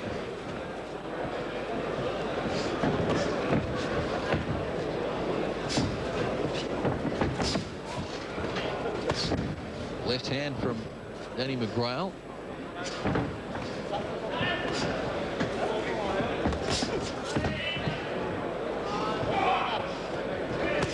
Body shot from Patterson. That was a good body punch. They appear evenly matched, as their records suggest that they would. Being busier is standing Stuart Patterson in good stead here. End of round number 2. Our feature events still to come. What a record former Mexican champion Jose Luis Benitez has. Just one loss, which he reversed. 14 KOs. 12 have come inside the first 2 rounds. 9 first-round knockouts to his credit. Arguably the biggest puncher that Shannan Taylor has ever seen, but he doesn't appear to be at all bothered by Jose Luis Benitez's record. Hasn't seen him fight, but Shannan Taylor believes that he has the goods and will be too strong. He sure does, Casey. I've seen him training. The guy's been working hard. He wants to win this fight, so I can't see Benitez stopping him. Round 3. Scheduled for 8 at lightweight level, Danny McGrail in the purple trunks and Stuart Patterson in the black and white. Round 3 gets underway from Beaton Park in Wollongong. Big-time boxing around Australia on Fox Sports. John Casey and Australia's #1 lightweight love more to do at ringside. Trust you're enjoying our coverage. Whether you are at home or in your favourite pub or club, the best action still to come. Shannan Taylor up next.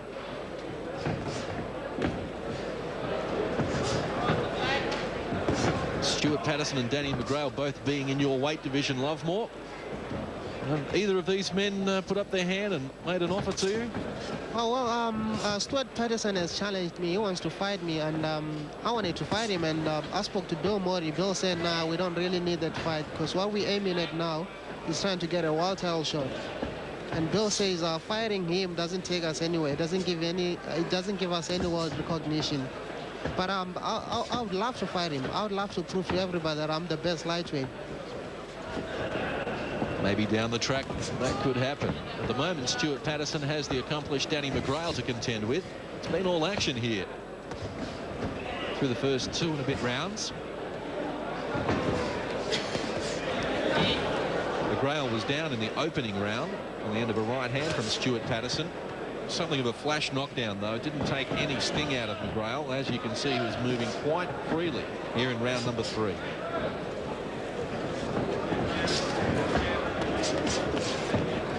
Hasn't been able to hit Patterson with any authority at this stage, and that's always been the problem for whoever is fighting Stuart Patterson.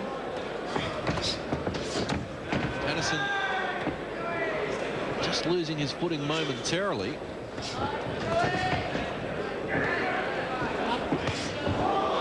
Good exchange in centre ring. Isn't just a worrying signs here. McGrail, tough customer. Keeps coming forward. Just growing in confidence as this fight progresses. First time back in the ring for 10 months for Danny McGrail. Was married in the interim, moved from Adelaide to Queensland. Trying to kickstart his career, which, as you can see through the first portion of this fight, he is very well schooled. And I mentioned his fabulous amateur record, which culminated with an Australian title at junior welterweight level.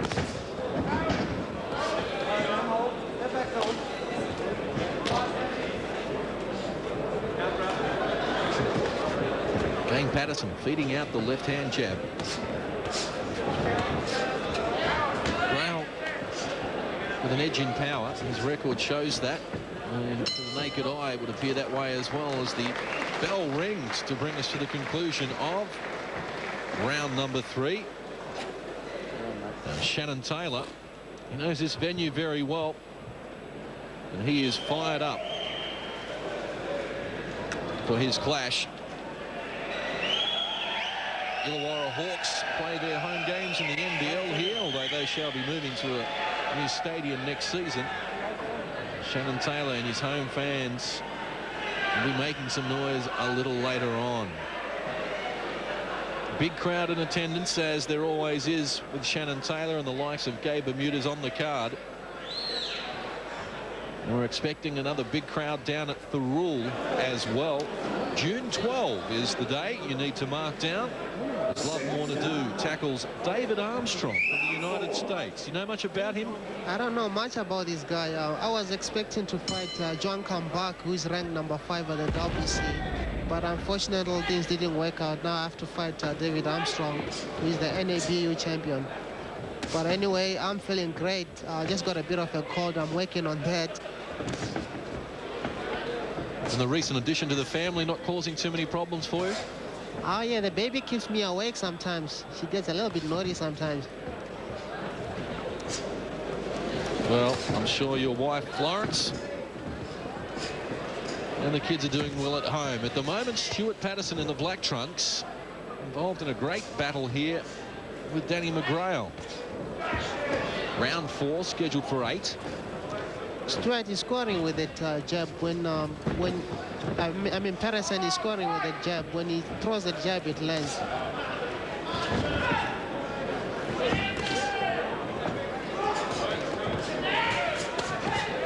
Getting willing here in round number 4. Both men possess quick hands. Both are very elusive. Good defenses.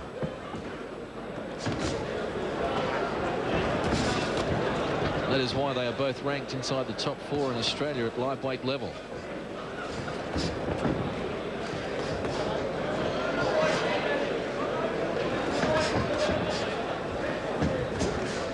Coming forward, Patterson. Now working to the body. McGrail fires back. They exchange left hands. Good jabs there from McGrail. He throws 3 punches, 3 jabs. I guess that's all he needs to do when he's fighting someone like Patterson. Patterson is always moving. You have to try and cut the ring and throw those jabs. Patterson looking for the big left hand unsuccessfully.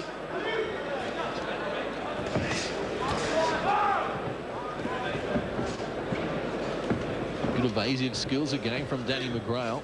Patterson getting some of his own medicine here, really. It's usually Patterson that is avoiding contact.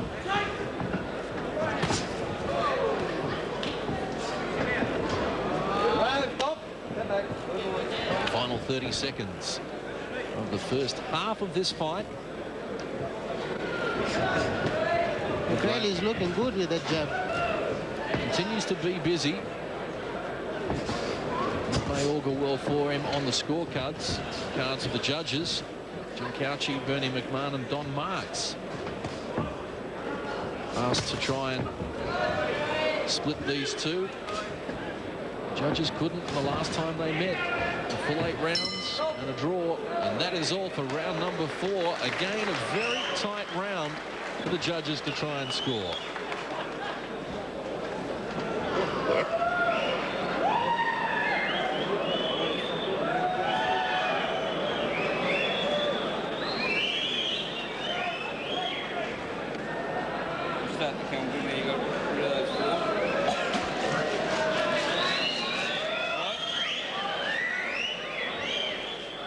There's that jab, tripling up with it, Danny McGrail. The third one finding the target.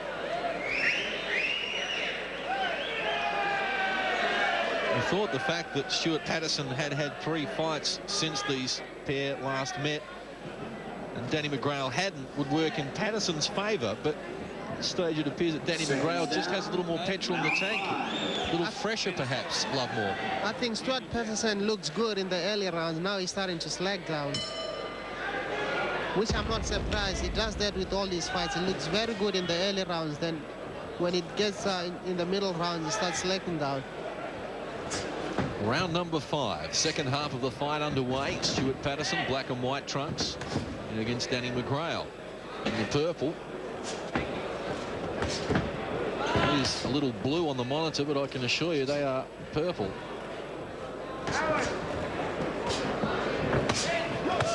Good body shot from Stuart Patterson coming forward, trying to assert his authority over Danny McGrail here in round number 5. McGrail down in the opening round on the end of the right hand from Stuart Patterson. Since then, it has been a very even fight.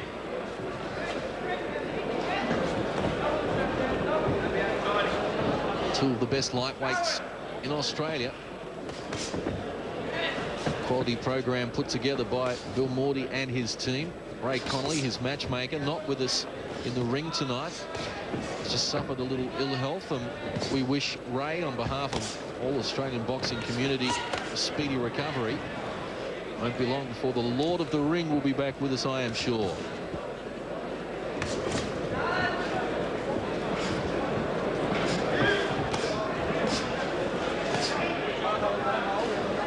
Certainly a battle of defense, other than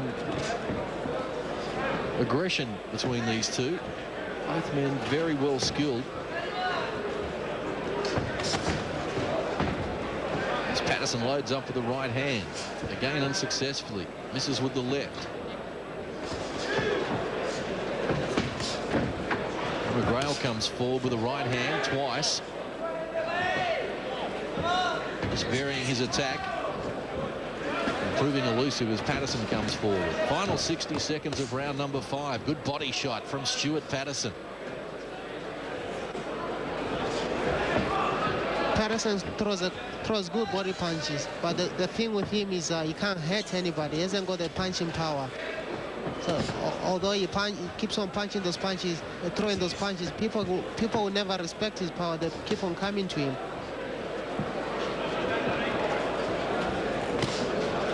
He needs to work on his punching power. Again, the body is the target for Danny McGrail as Patterson misses with the uppercut.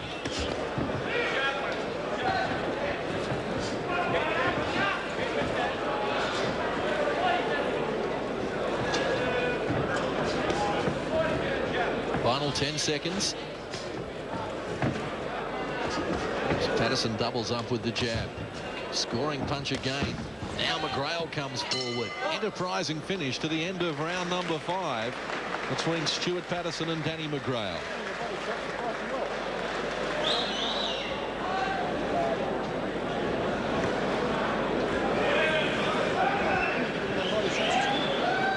You've got to keep the pressure up. You have to keep the pressure up.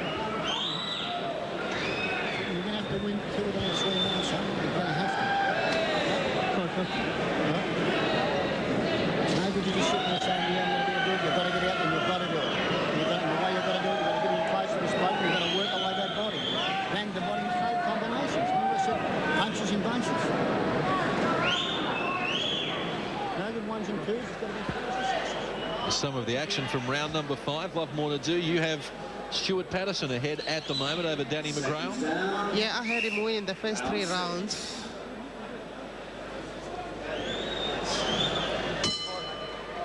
Here we go, round number 6, scheduled for 8 at lightweight level. Stuart Patterson and Danny McGrail. They fought just in July last year, over 8 rounds to a draw. At the moment through 5, I have them even. Love more to do says Patterson edging McGrail at the moment. 3 rounds to go.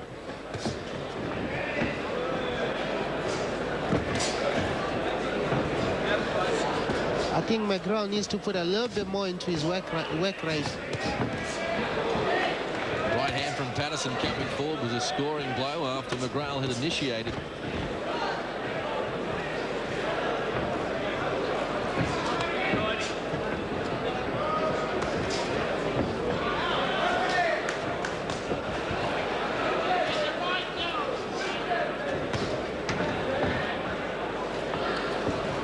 The advice from Danny McGrail's corner was that he needed to win 2 of the last 3 rounds to get the judge's decision here.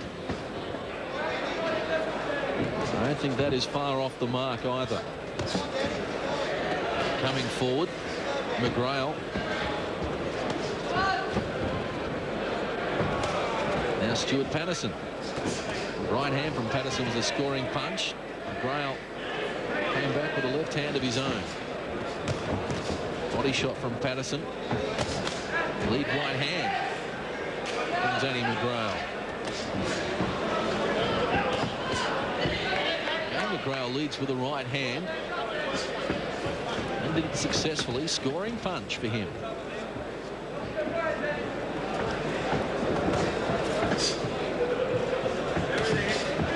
I think these boys are evenly matched. They're both looking good. Certainly have to admire the work rate of Stuart Patterson. Continues to come forward, continues to be busy. Fought in January, February, now in April, in May. After having 3 fights in 97.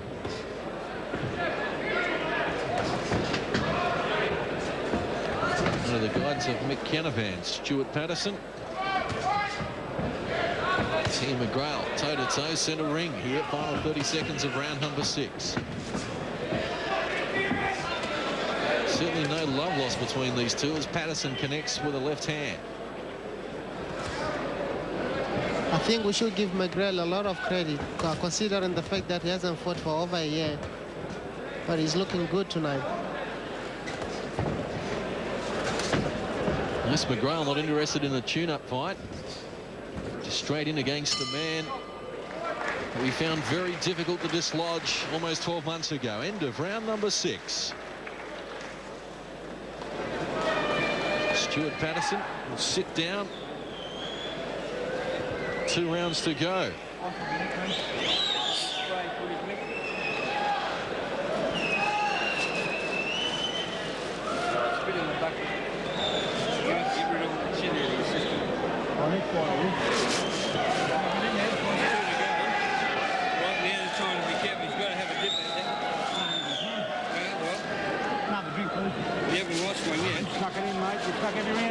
You got to concentrate. Let's get this one out the way and then we can come home, all right? Okay. Yeah. Seconds down. Mouth guard.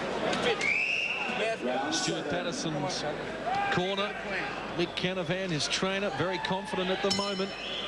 Through 6 rounds, both Lovemortar 2 and I have him ahead on our scorecards. Time for Danny McGrail to do something special. That's if he is able to against a formidable opponent. Stuart Patterson's only loss came against Sam Scutariat back in March 95. More than 3 years undefeated. Oh, good exchange there.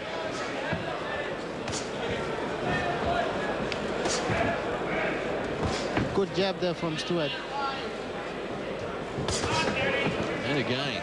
I guess that's all he needs to do now. He's ahead on points. He doesn't need to go and mix it up with McGrail.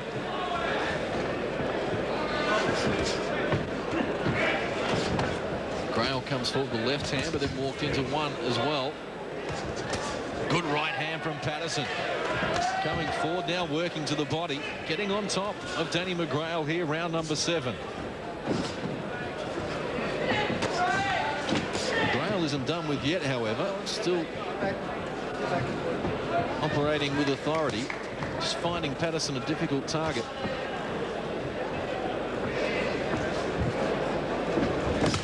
Right hand from Patterson. Again, a scoring punch. It's the right hand that put McGrail down in the opening round. Again here in round number 7. Working well for Stuart Patterson. He's looking the better of the two now.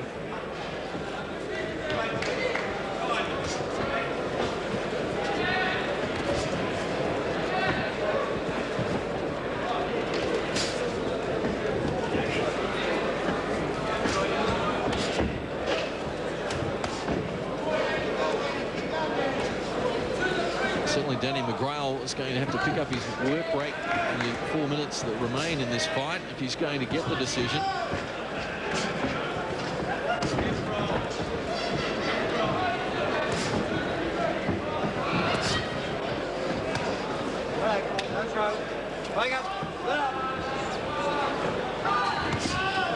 Big right hand from Stuart Patterson, evaded by Danny McGrail. Now feeds in the left-hand jab. Patterson fires back. A tremendous contest.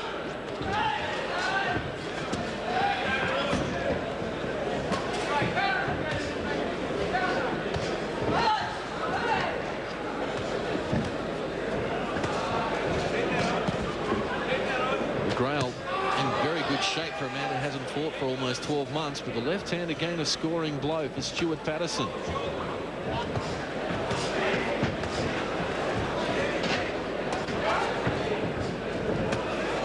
Right hand lead from Danny McGrail right at the bell to bring us to the conclusion of the 7th round. 8th and final round to come. And then Shannan Taylor in against Jose Luis Benitez.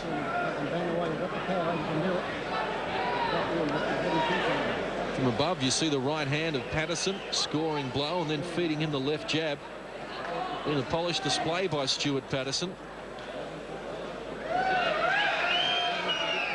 Certainly Danny McGrail's absence from the ring has just left him a little short so far against the busy Stuart Patterson from Victoria. I gave that round to Stuart Patterson. Yes, I have Patterson winning the last two, 10-9. Rounds 4 and 1 also 10-9 in favour of Stuart Patterson. Rounds 3 and 5 to Danny McGrail. All unofficially, of course, as Gary Dean brings the two men together for the 8th and final round. Lightweight level, Stuart Patterson in the black trunks with this well in hand, we believe, against Danny McGrail in the purple. McGrail, on our scorecards at least, needing a knockout to win here over Stuart Patterson. Right hand scoring blow from Patterson, but McGrail fires up himself.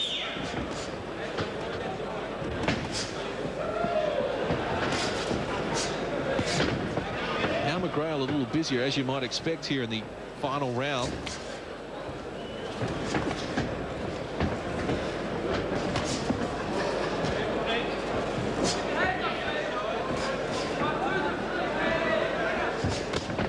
Body shot from Stuart Patterson.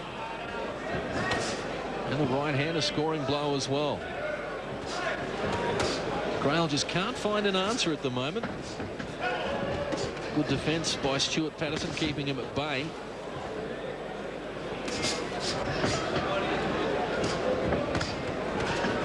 Certainly not a lot between them. Just enough for Stuart Patterson to have his nose in front at the moment. I think Stuart is stealing this round again.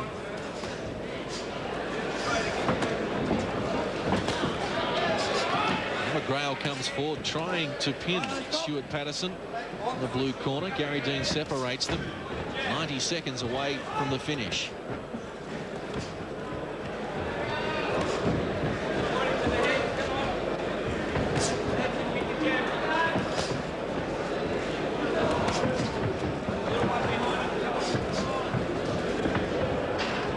McGrail's work rate may have increased, but his ability to hit Stuart Patterson flush has not, at least so far.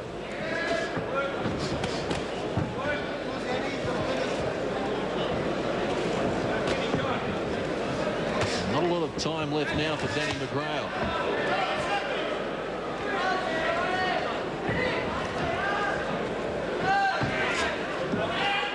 Stuart Patterson slips under left hand from McGrail.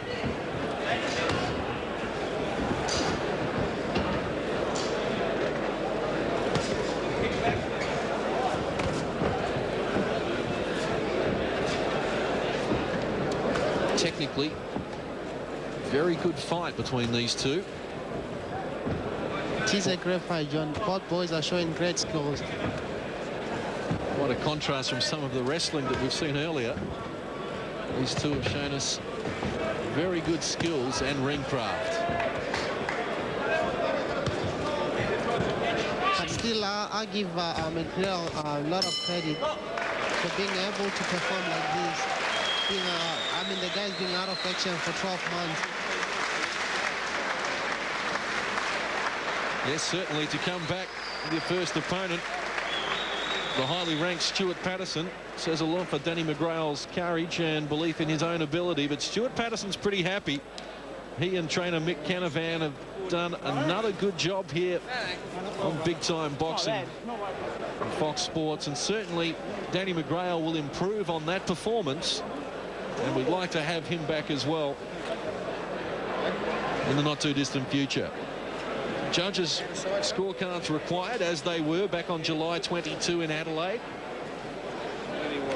Punch is not bad. This occasion, however, we expect that Stuart Patterson is going to get the decision. Lovemore to do it ringside, carded 79-74. Stuart Patterson. I had Patterson winning by 5 points. And I have Patterson 78-75 on top. Official announcement will not be far away. I guess that's all Patterson needs to do. He needs to keep on winning if he thinks of fighting. If he wants to fight me along the way, he's gonna have to keep on winning. Then one day along the way, I'll give him a chance to fight. Should be very interesting. Lovemore to do, Australia's #1 lightweight at ringside, but let's get a decision. Stuart Patterson against Danny McGrail. For the second time tonight, we go to the scorecard. Ladies and gentlemen, we have a unanimous decision. Judge Don Marks scores the bout 77-74. Judge John Couchy scores the bout 79-75. Bernie McMahon scores the bout 79-76. The winner from the blue corner, Stuart Patterson. Yes, as we suspected, Stuart Patterson. Well, you had Danny McGrail down in the opening round on the end of a big right hand, and then finished very strongly, winning the last 3 rounds to get home by margins of 3, 3 and 4. And as you can see, these men are highly regarded here, and the fact that Stuart Patterson has now improved his record to 11 wins from 13 starts, he may move up past Renato Cornet and Danny McGrail up into second spot behind Lovemore Nadu. Thank you very much, John Casey, and a very happy Stuart Patterson. He certainly made you work for your money again tonight.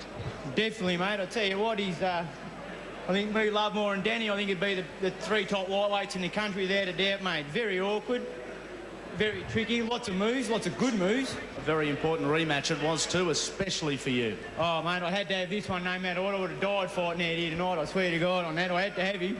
You put him down in the first round. Did you know you had him? No, personally, I think he was a bit off balance. The way the punch I threw was like a can of punch right hand. But I think he was more off balance. He's a tough boy, no doubt. I think you saw that tonight, like plenty of going in. Your physical fitness, you obviously haven't been following my diet, because your physical fitness was exceptional. You just got stronger the longer the fight went. The 6th round, you really took control. I was very determined, mate. The first 4 rounds, I sort of felt fairly average, but after that, I was just in my mind. I was just so keen, like, just to go all over. Mick Canavan, I can't say enough for this bloke, honestly, me, and that he's more to me than anything in the world, this bloke. He's like, got me straight, fair income, like, business time now. Thank you. Thanks for everyone too. A very happy Stuart Patterson here on Fox. Another result for Stuart Patterson, and he continues his march toward a crack at an Australian title. Shannan Taylor, meantime, is continuing his crack, trying to establish one at least at a world title. And coming up, he is in against a very tough former Mexican champion, Jose Luis Benitez. Shannan Taylor has a lot going on in his life at the moment. He is about to become a father a little later this year, and as we have just seen, he's also opened up a gym here in the local area.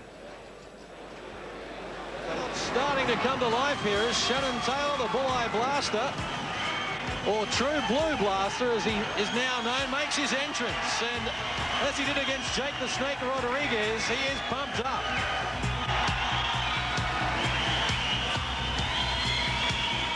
Shannan Taylor's improved every fight he's had. Someone like Costa Stewart had 280 odd amateur fights, and he hasn't improved one bit since he's become a pro. Shannan has improved every fight, and he's now surpassed Costa Stewart. Now he rips to the body, and down he goes at the end of a big left hand. Rivera dropped his hands, and Taylor nailed him. I don't set out to hurt the guy. I set out to do my country proud, myself proud, my family proud, you know, and my trainer. And you know, I put a lot of time and effort, and I don't set out to actually hurt the guy. I'm not that type of person, but I certainly go out there to finish the fight as quick as I can. I don't like to go 10 rounds. You don't get any more money. It's more risk of getting hurt. You know, boxing's a dangerous game. And Shannan Taylor, the master, the Bulleye Blaster. Oh, nice punch. Down goes Rodriguez again, twice in round 3. So he's keen to get into this fight, and he's keen to fight again very soon. He's going to work on Teddy Carradine. He's in trouble, Carradine. It could be all over. Carradine is in big trouble. He's down, and I don't think he's going to get up. This kid's got a terrific kit of punches, has Shannan Taylor. Right over the top.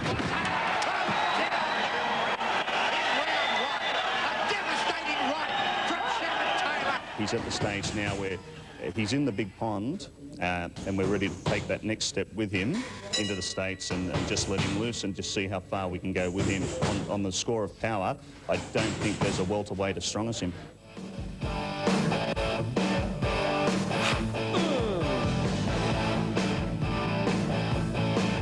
He believes in himself, you know. He's got this extreme faith in his own ability, as his trainer has, as all the people around Shannan. So he's like this mini Superman, not hearing of defeat. He's going to pummel anyone in his way.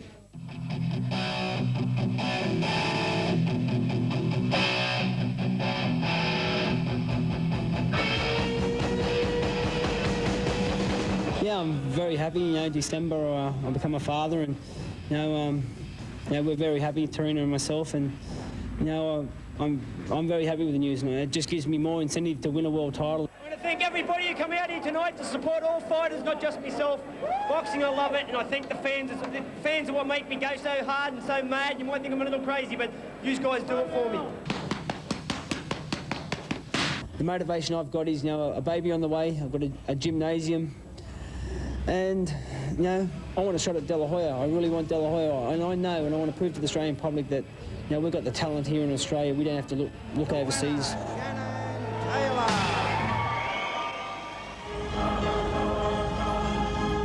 Australian welterweight champion and current PABA welterweight champion. He has his dream come true, a shot at a world title in July in the United States. Jeff Malcolm will face Ike Quarty, who is undefeated in 35 fights, 34 wins, 1 draw, which was actually a victory and later changed after the event to a draw, and 29 knockouts. So Ike Quarty, a formidable opponent, one of the best in the world at the moment.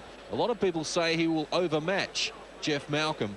But when you consider that Jeff Malcolm started fighting in 1971, and almost 27 years after winning a 4-rounder against John Cassidy here in New South Wales, the 42-year-old finally gets a crack at the world title. We wish him well. Coming up next, though, Shannan Taylor, also in pursuit of a world title, and he is in against Jose Luis Benitez. 10 rounds, although I doubt whether we're going to see the distance here when you look at the records of these two men. There is the tail of the tape for the moment, and as you can see, Benitez just with a slight edge in reach, and Shannan Taylor, the taller of the two men, at 179 centimetres or 5'11" against 5'7" for Jose Luis Benitez. And this is the man from Mexico, a 26-year-old, 18 fights, 17 wins, 14 by way of KO. In fact, when you combine the two records of Taylor and Benitez, 39 fights for just 1 loss and 30 knockouts, suggests we aren't going to see the full 10 here, Lovemore. John, I'll tell you right now, it's a matter of who lands the big one first, and I think Shannan is going to land the big one first. I've no doubt he's going to win this fight. The guy's been training hard. I've spent a lot of time with him, and he's been looking very good in the gym. Jose Luis Benitez, 12 knockouts inside the first 2 rounds, 9 in the opening round. What a record. His father was also a Golden Gloves champion in Mexico, and his uncle, a national champion as well, a family steeped in boxing tradition. And he brings a formidable record here to Australia. Spent some time in the United States, but given his fabulous record, Lovemore, he was finding it difficult to attract any competitors. I'm not surprised by that, John. Nobody wants to fight a knockout specialist. Jose Luis Benitez is just that. But like Shannan Taylor, both men finding it difficult to get a crack at the big time, although a victory here tonight for Shannan Taylor will see him fight in the United States and take another step closer to a crack at a world title. And familiar music heralds the arrival of a new look Shannan Taylor. Here is the Bulleye Blaster in his new black and red trunks. Feeling pretty confident, off and running. Steps into the ring in the blue corner, eyeballs his opponent. And while Jose Luis Benitez was having trouble finding opponents, Shannan Taylor looked at his record and said, well, just means he's going to come forward. He thinks he's pretty confident. Well, he has no trouble at all stepping into the ring with a former Mexican champion. Ladies and gentlemen, we ask you now to be upstanding for the playing of the Mexican national anthem.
Ladies and gentlemen, remain upstanding for the song Shannan Taylor will take to the top of the charts. Advance Australia Fair.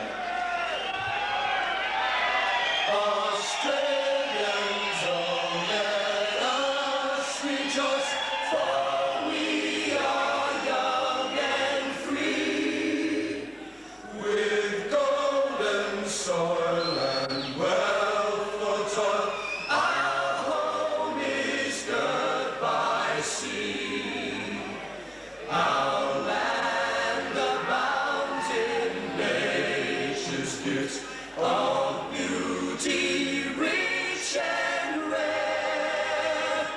In history's page, let every stage advance Australia fair. In joyful strains, then let us sing, advance Australia fair. Big moment in the career of Shannan Taylor, undefeated in 21 fights. It all goes on the line here against the former Mexican champion. Ladies and gentlemen, it is main event time. The third man in the ring for this international welterweight contest is Gary Dean. The judges at ringside, John Couchy, Bernie McMahon and Don Marks. The timekeeper is Gary Lowe, and the man counting the KOs, Evan Purcell. In the corner to my right, two-time a Golden Gloves champion. As a professional, he has won 17 of 18, 14 by KO, 12 inside 2 rounds. He is 26 years of age, weighed in at 66.5 kilos, from Mexico, residing in the US, Jose Luis Benitez.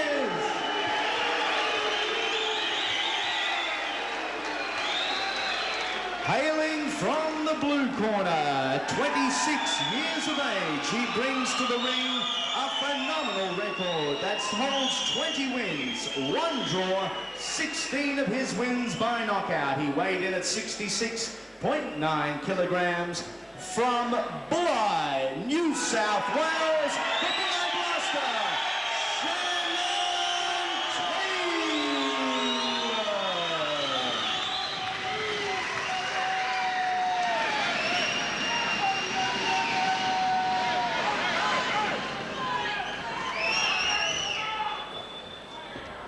Right, fellas, I've spoken to you outside, right? I'm just going to stress, you do as I say, right? Otherwise you lose points, you understand? Let's go, touch gloves, right? Shannan Taylor has heard enough from Gary Dean. He is set for action. Can't help but be impressed by the way Shannan Taylor tries to psych his opponent out during the preliminaries. But have you noticed something different today with Shannan? He looks calm, and collected. Calm, cool, and collected. Shannan Taylor in the black and red trunks in against Jose Luis Benitez in the black and white. Opening round action scheduled for 10. You're with Big Time Boxing from Wollongong. Perhaps Shannan Taylor's final appearance in this country before he heads to the United States for even bigger challenges. Good jab there from Shannan.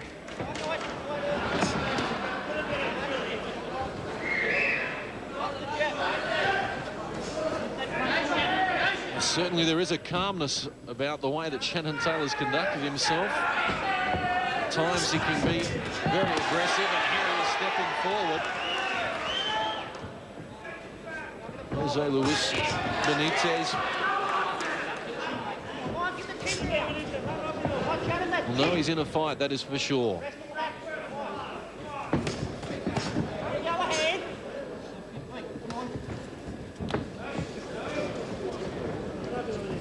Last occasion, Antonio Rivera, a former world champion, lasted 2 minutes and 18 seconds of round number 1 before that was waved away. Carlos Malaga, before that was down in the opening round. He made it through to round number 3 before it finished. Shannan Taylor goes to work to the body. Big shots exchanged here.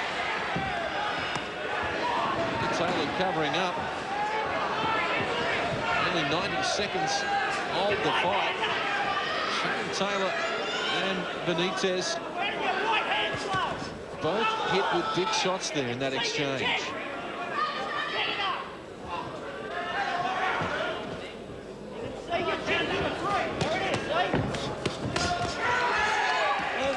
Coming forward, Benitez taking the fight up to Shannan Taylor.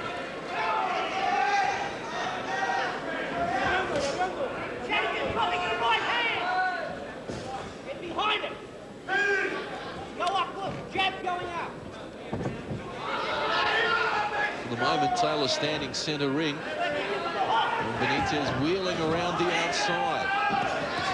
And Taylor gets busy, whacking away to the body. And getting the better of the exchanges, I think, as well, Lovemore. He's looking good, John. He's doing exactly what he told me in the gym that he's going to do. He said he'll take his time, he'll go out there, he's going to be cool. And that's exactly what he's doing. Because he knows he's going to be fighting. If he's going to fight people like Ikote, Oscar de la Hoya, he needs to keep his cool. Showing a newfound maturity here in the opening round. As he digs to the body with the right hand. Including stages of round number 1 from Wollongong. And Jose Luis Benitez has managed to do what 4 other of Shannan Taylor's opponents haven't, and that is survive to the end of round number 1. Dropping your hands down there, leaving your head up. Taylor stepping forward. Both men working with the body.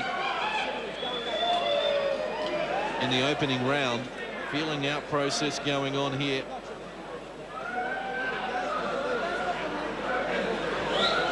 And there's a left hand that caught Taylor. And the newfound calmness may have just disappeared from Shannan Taylor. He's marched off his stall. He wasn't happy with what was going on in his corner at the moment, still refusing to listen to trainer Bill Corbett. Seconds down. Across the ring, Jose Luis Benitez in the red corner. We'll know that he hurt Shannan there in the opening round.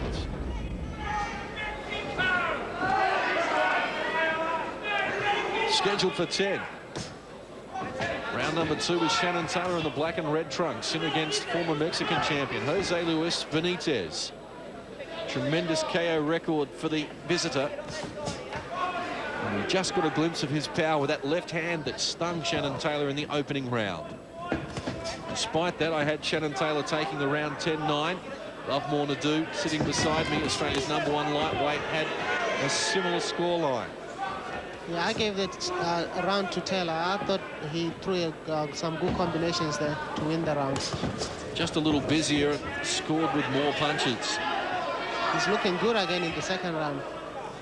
Gajic looks very good when he throws that left jab, which is what he's doing now. This is a very un-Shannan Taylor-like performance so far. I'm sure the crowd have been taken by surprise. Taylor composed. Just being patient, looking for an opening.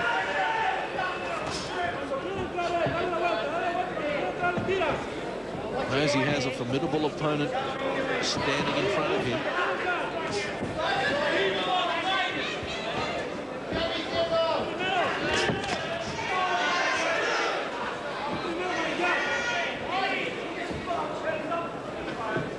Taylor dictating the terms of the fight. Benitez acting as the counterpuncher. Taylor stalks him around the ring. Now working down to the body. Certainly Benitez and his punches are very measured. Doesn't have the Cobra-like reflexes of Shannan Taylor.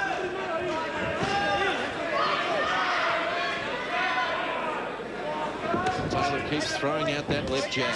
He's showing some very good hand speed there.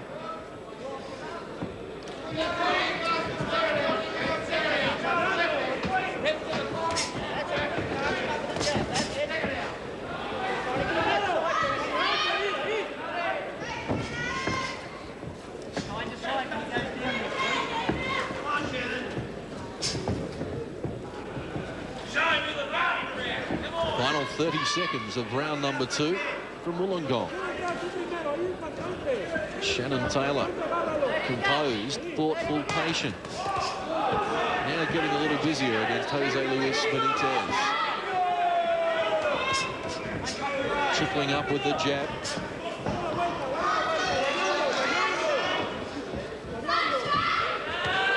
Benitez, for the scoring punches of his own, grabbed the attention of Shannan Taylor. Don't be fooled by his style. Records suggest the man has power, and we have seen some evidence of that.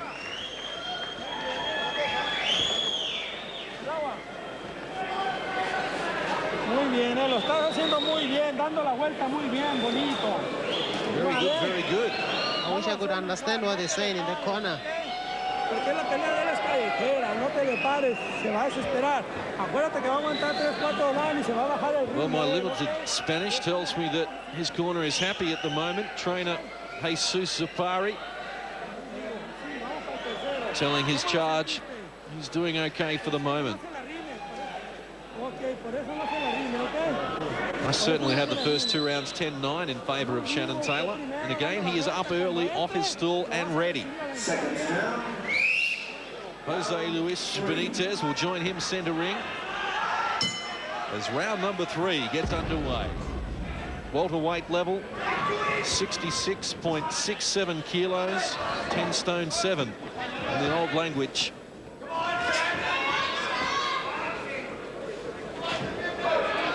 Oscar De La Hoya territory at the moment. We understand that the WBC champ De La Hoya is in fact going to be moving up the junior middleweight before the end of the year. So Shannan Taylor may not get an opportunity to fight him, but I'm sure he'd be quite happy to take on any one of the other champions, Ike Quarty, Felix Trinidad, and Michael Lowe at any stage. Again, Taylor dictating terms here in round number 3, as he has done since the opening bell.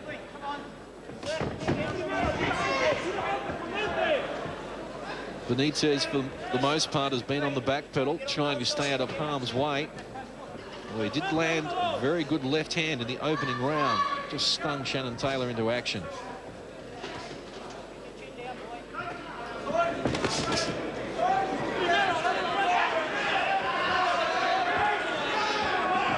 Suggestion of blood now from the nose of Shannan Taylor.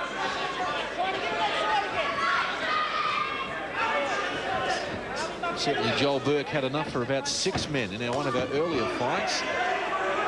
Finished a bloodied sight, Joel Bourke.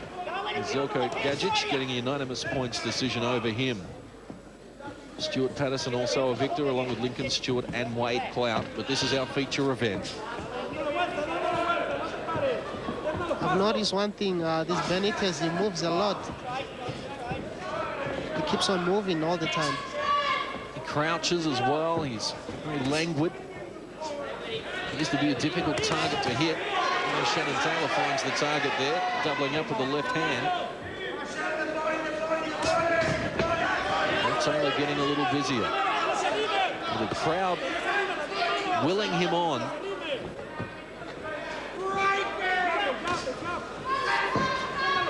Two heavy-hitting welterweights in action here on Fox.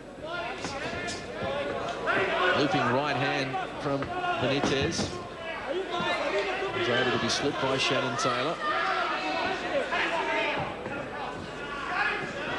Won't be long before we'll see Shannan Taylor open up, I'm sure. Well in control here, looking for an opening. Now he has Benitez on the back pedal.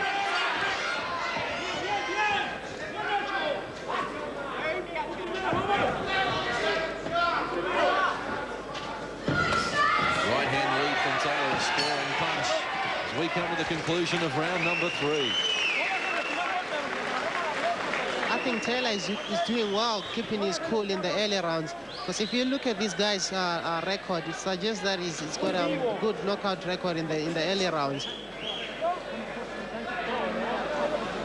There's Taylor on top there, scoring with the lefts and rights. And toward the end of the round, he also found the target there with a right hand, just forcing Jose Luis Benitez to be on the back pedal. But he keeps circling. So don't let him. Cut him across, you walk across the ring, don't follow him round. They just cut him up for a couple of rounds. It's all right. You need the work. All right. Well, Bill Corbett has finally been able to get Shannan Taylor to listen to his instructions. That's a good start, I believe, Lovemore. It is, John. It's good to see a boxer listen to the trainer. Which we've seen evidence of in your fights with Bill Corbett, where he's asked you to go out and do something and immediately it's brought results. There's one thing I like about Bill Corbett. He can read the fight, he can see the mistakes, he can see what you're doing wrong, and he can see, he can tell you what to do, and it's always good to go and try. Good exchange there. Taylor growing in confidence.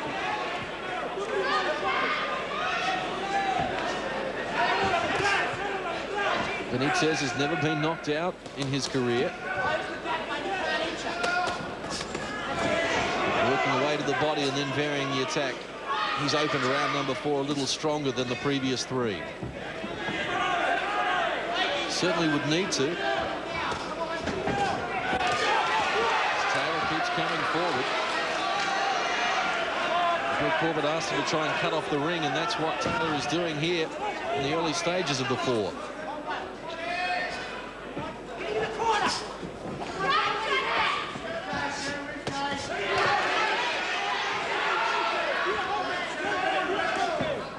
Jab, a scoring blow from Taylor. Benitez continues to will to his left-hand side around the ring.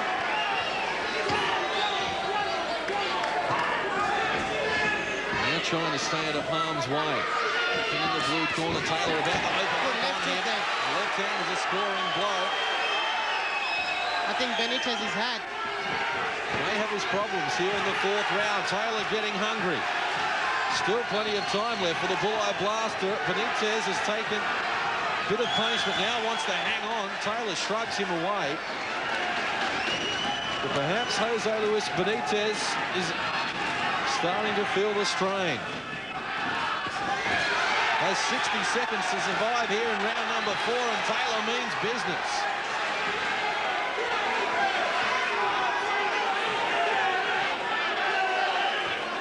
Looking for his 17th knockout victory from 22 starts. Shannan Taylor well on top here. Round number 4 from Wollongong.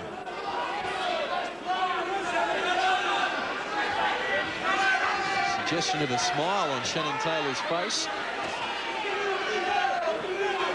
He's been feeding Benitez a constant supply from the left hand.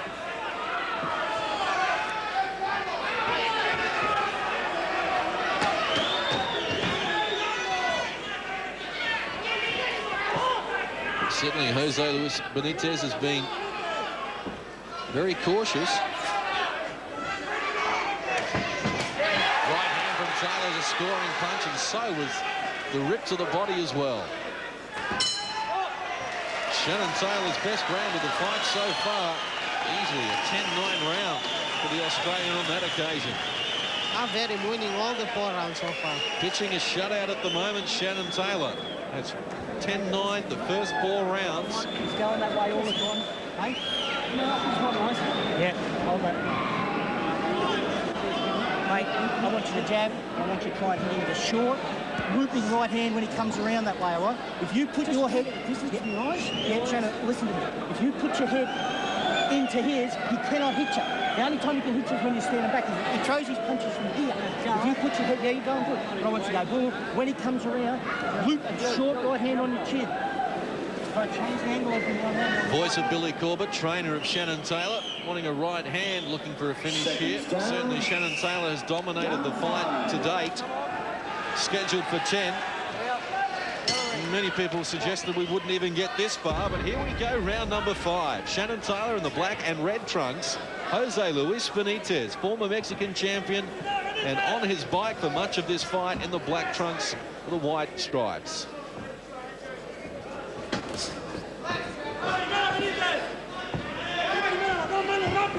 Still Benitez wheeling away to the left.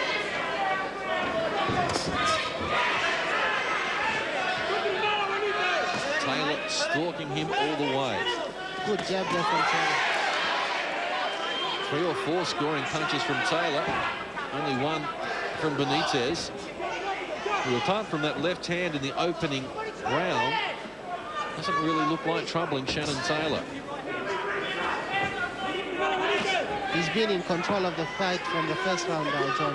I think he's just enjoying himself.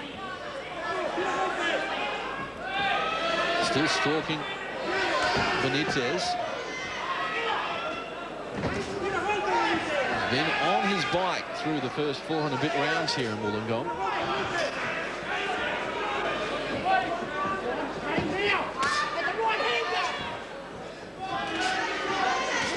For a man who's been the distance on only 3 occasions, Benitez is doing a good job of it here. Taylor is closing in that exchange blow. Solid left hand from good body punches there. And a clash of heads as well, but certainly the quality punches are being thrown by Shannan Taylor.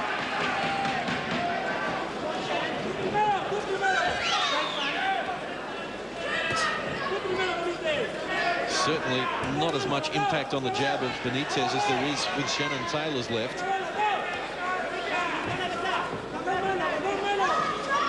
Final 60 seconds of round number 5. Closing in on the halfway stage of our feature event. World-ranked Shannan Taylor looking to finish here in Australia on a winning note, then head overseas. Some bigger fish to fry. Benitez on the back pedal again.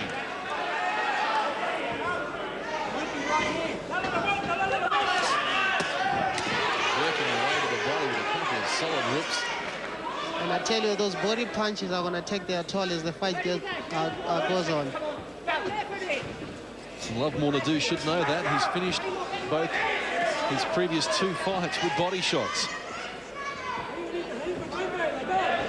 Certainly, Shannan Taylor is renowned for his work to the body as well. Here he's opening up on Jose Luis Benitez. Round 5. Leading with the right hand. And working to the body again. End of round number 5 again. Shannan Taylor on top in the 5th. Porque si no, si lo estás dejando hacer, te va a ganar, ¿ok? Tienes que soltar más las manos, ya un pacheco, ahora sí suéltese de allá, ¿eh?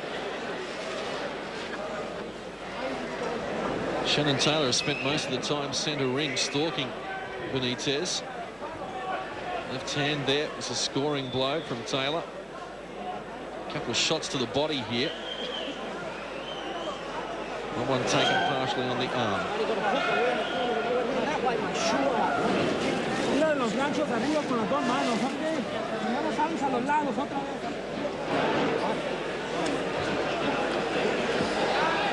Shannan Taylor's corner there. Taylor up early on his feet. Second half of the fight about to begin. Let's see if Jose Luis Benitez corner can be, the cornerman can be removed from the ring. We are underway. Round 6. Shannan Taylor pitching a shutout at the moment. First 5 rounds all in his favour unofficially on our scorecards. Giving the impression that he still has another cog to lift up. Walked into a left hand there from Benitez, and that's starting into action. Here he comes forward. Every now and again we get a look at the power that Benitez has. His record shows. Taylor. Good right uppercut counter there by Taylor. Appears to have this well in hand. Again, scoring with the uppercut.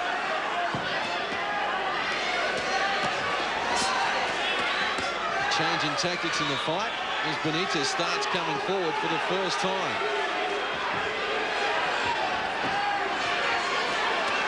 Throwing a lot more punches here in round number 6, but Shannan Taylor looking quite confident. He's showing some great defense there. Again, scoring with the uppercut, almost at will. He's able to tag Jose Luis Benitez. He's a tough customer. He hasn't been good body punch there by Taylor. Screwed his face up in pain on that occasion, Benitez, on the back of that body shot. And again, the uppercut is a scoring blow.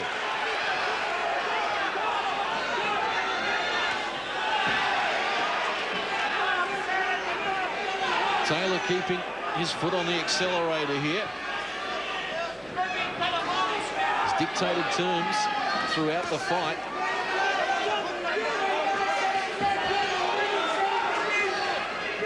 And getting good support from his home fans. Shannan Taylor looking to extend his unbeaten sequence to 22 fights. And the body shots are starting to take their toll on Jose Luis Benitez.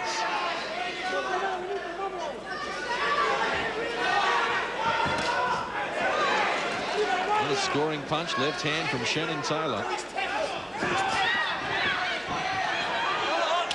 Certainly, if the judges are required here, Lovemore, I don't think it's going to be a difficult decision for them. No, I think Shannan is just winning clear. Everybody can see he's winning the fight. Final 30 seconds of round number 6. Scheduled for 10, this welterweight battle. Shannan Taylor has shown us a different style tonight, and successful in doing so.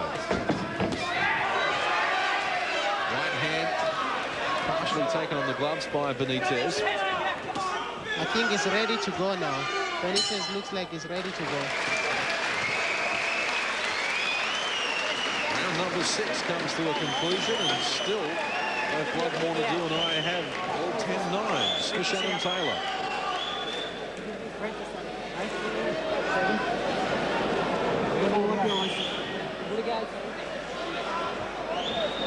Here he is marching across the ring. The shots there from Benitez getting through the defences, but certainly quality and quantity of punches have shown Shannan Taylor to be well on top here in this fight. I think at one stage Benitez thought he had the fight in control. He did land one good punch there, but in a way it does show us that Shannan can also take a punch. Seconds down. We are set for action. Round 7. 6 rounds completed. Shannan Taylor up and ready, and again has to wait for Jose Luis Benitez and his cornerman to prepare. Taylor in the black and red trunks. Benitez black and white. And at the end of the fight, I believe he will be black and blue because he has soaked up an enormous amount of punishment here from Shannan Taylor, who's rarely been on the back pedal.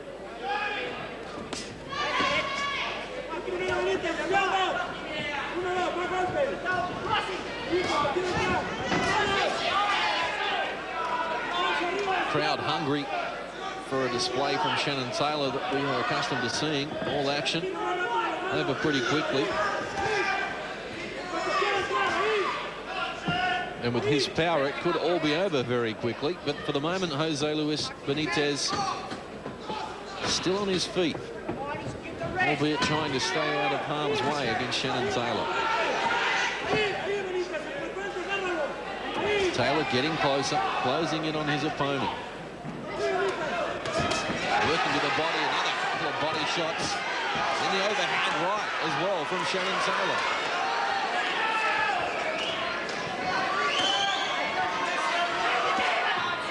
I think Jose can take a lot of punishment there. He's been absorbing a lot of punishment, but he's still there. He's still dancing around.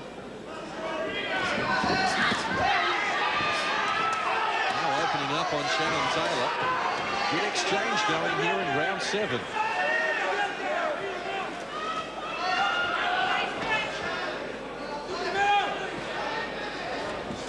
The tough part about this for Shannan Taylor's corner and trainer Bill Corbett is they know that while Shannan is dominating this fight, Benitez's record is such that it could all change very quickly, Lovemore. You have to be careful when you're fighting a guy like this. And I believe that's what Shannan is doing. He's very cautious. He knows the guy can punch. So just one big punch might end the fight. So he doesn't want that to happen. Taylor continuing to dictate terms here, as he has since the opening bell. Benitez on the receiving end again. Starting to look a little flummoxed by all this.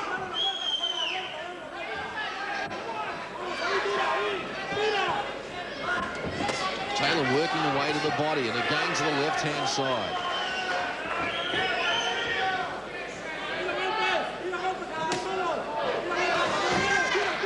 Just missing with the right hand as well, but keeping busy with the left.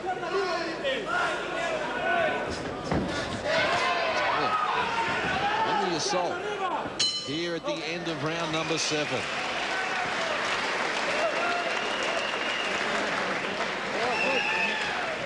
Still not getting over on that side, Chief.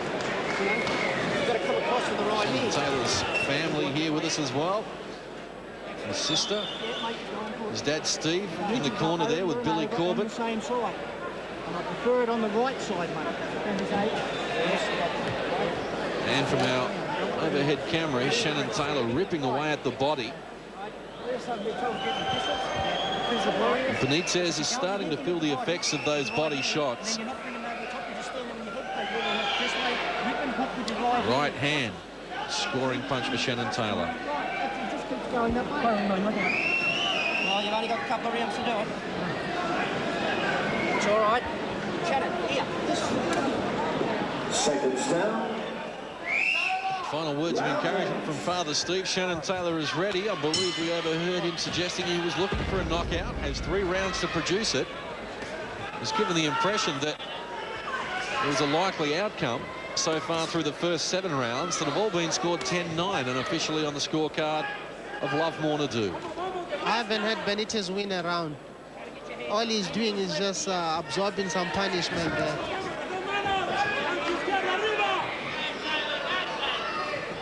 Words of encouragement coming from Jesus Zapari in Benitez's corner.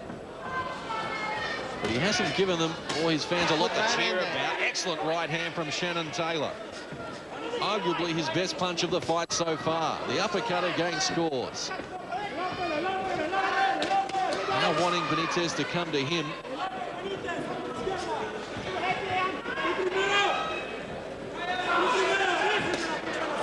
Good right uppercut there. He's just proving too classy for Benitez here. He's scoring with every punch he's throwing.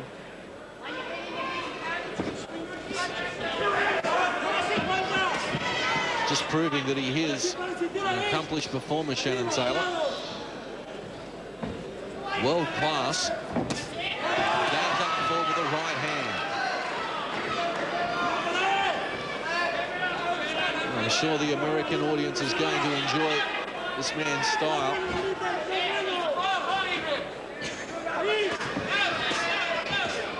Game working to the body, a little south of the border.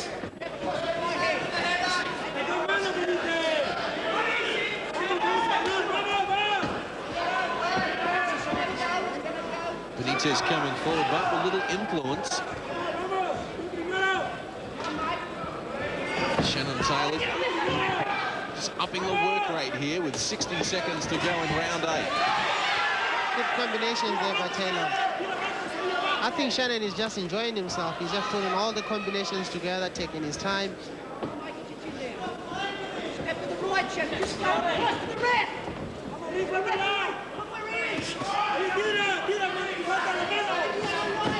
He's proving too talented for his opponent at the moment. Again, the uppercut was a scoring punch. Now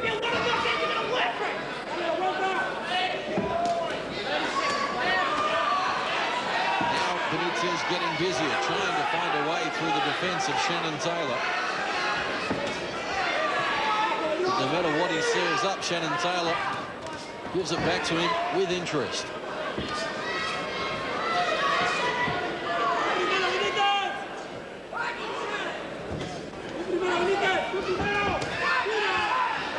Taylor busy right to the end here of round number 8. Arguably the best round of the fight so far, but again it is Shannan Taylor who finishes on top. 8 rounds, 10-9s on my card. Love all the dudes score sheet looking very similar.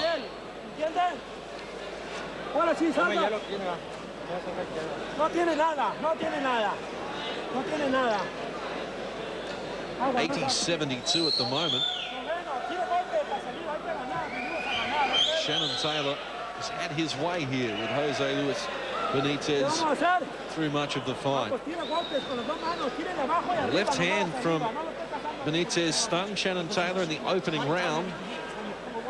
Since then, the Mexican hasn't produced a lot of consequence. Certainly, Shannan Taylor appears to be well on top. Round 9. 8 rounds behind us, 2 to go. Shannan Taylor up and ready. Right hand, first punch of the round was a scoring blow. Will that set the tone? Certainly he picked up the tempo in round 8. Oh, good right hand again. That's what Bill told him to do. He told him to throw that right hand. Good uppercut as well. Certainly Jose Luis Benitez is a tough customer. He's soaked up an enormous amount of pressure. Still firing away to the body of Shannan Taylor. They exchange blows now at close quarters. They wrestle. Gary Dino, referee, steps between them.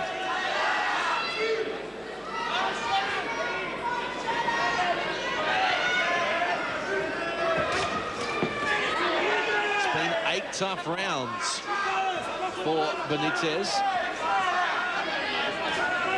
And Shannan Taylor looking in complete control.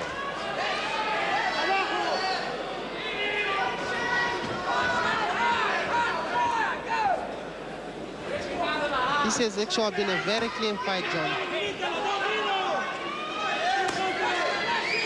Shannan Taylor working downstairs.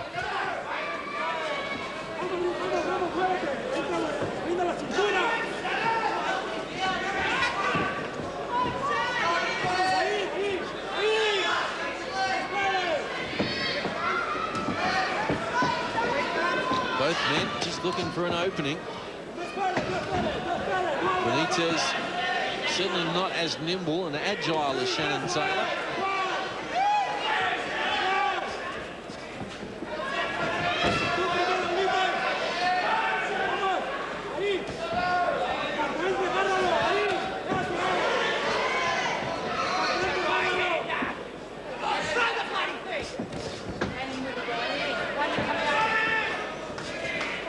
Shannan Taylor's corner asking for that right hand again.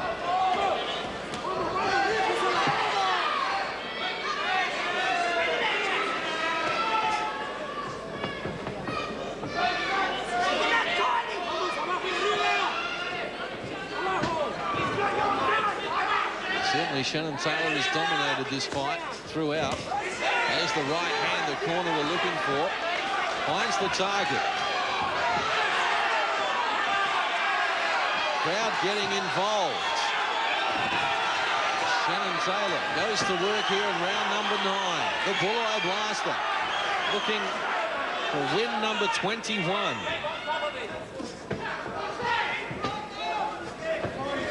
Already 16 knockouts to his name. Good left hand as he steps inside the punch from Benitez and then feeds him the left to bring us to the end of round number 9.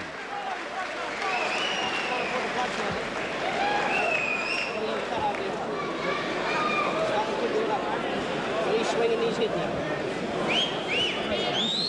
It's going to go a bit late. Just quick here. Shut your eye. Shut your eye. Shut your eye. Nothing. Nothing. No, it's nothing. It's just a little sitting in the corner of the eye. It's nothing. Shut your eye, please. Come on, he's going to make you dig deep, boy. It's all right. Good stuff. Mate, try that right hand. Twice you know you're not. Well, 10th and final round. We didn't expect we'd get this far. Here's some of the better action from round number 9, and that is reflecting what has happened through the first 9 rounds. Shannan Taylor coming forward and dishing out plenty of punishment to Jose Luis Benitez. Taylor in the black and red trunks. Jose Luis Benitez, black and white. 10th and final round between the welterweights.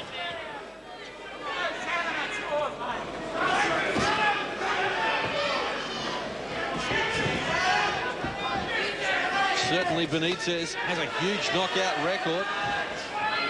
We've seen a little evidence of his power already. And Shannan Taylor just needs to be careful here in the 10th and final round. It's a war. Taylor backs him up with a combination. Left and right. Another right hand from Shannan Taylor. Looking for a knockout here in the 10th and final round.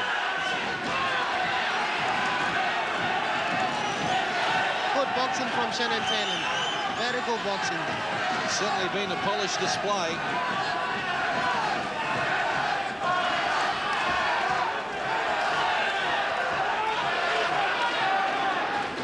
He's completely dominated the fight. And it's only been the tough constitution of Benitez that has kept him standing through all this punishment. Taylor walked into the left hand there. Appears to be okay, however. Stirring finish to what has been a fabulous night of boxing here on Fox Sports.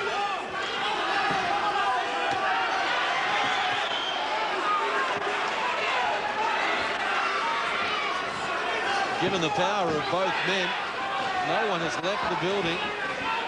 Despite the fact that Taylor has dominated this fight, everyone is well aware that one punch could change all this. Benitez now marked beneath the right eye. Benitez needs a knockout to win this fight, and there's no way he's going to knock Shannan out. Taylor might finish it early, though. He goes to work against Benitez. Mouth guard spat out by Jose Luis Benitez. That's enough. That's enough. Put it in. Put it in. Put it in. Taylor looking to finish it, goes to work with a big right hand. Benitez still stands in front of him, however. Has soaked up enormous punishment, including another left.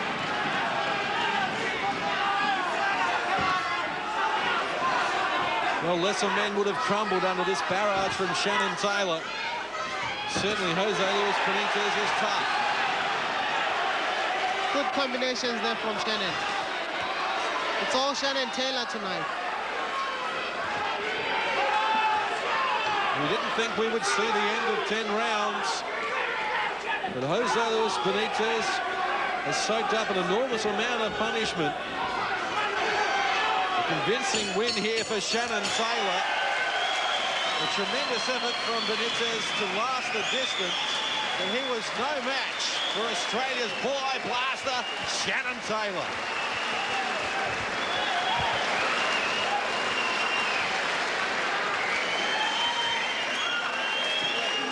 Standing ovation from the crowd as well for both men. Taylor for his skill and style, Benitez for his courage. And And as Lovemore and I suggested, this won't be a difficult decision for our referees, for our judges. John Couchy, Bernie McMahon and Don Marks are going to decide it. I guess the only surprise for me will be if it is not 100 to 90 in favour of Shannan Taylor. I'll be surprised too if Taylor doesn't get... I mean, he won every round.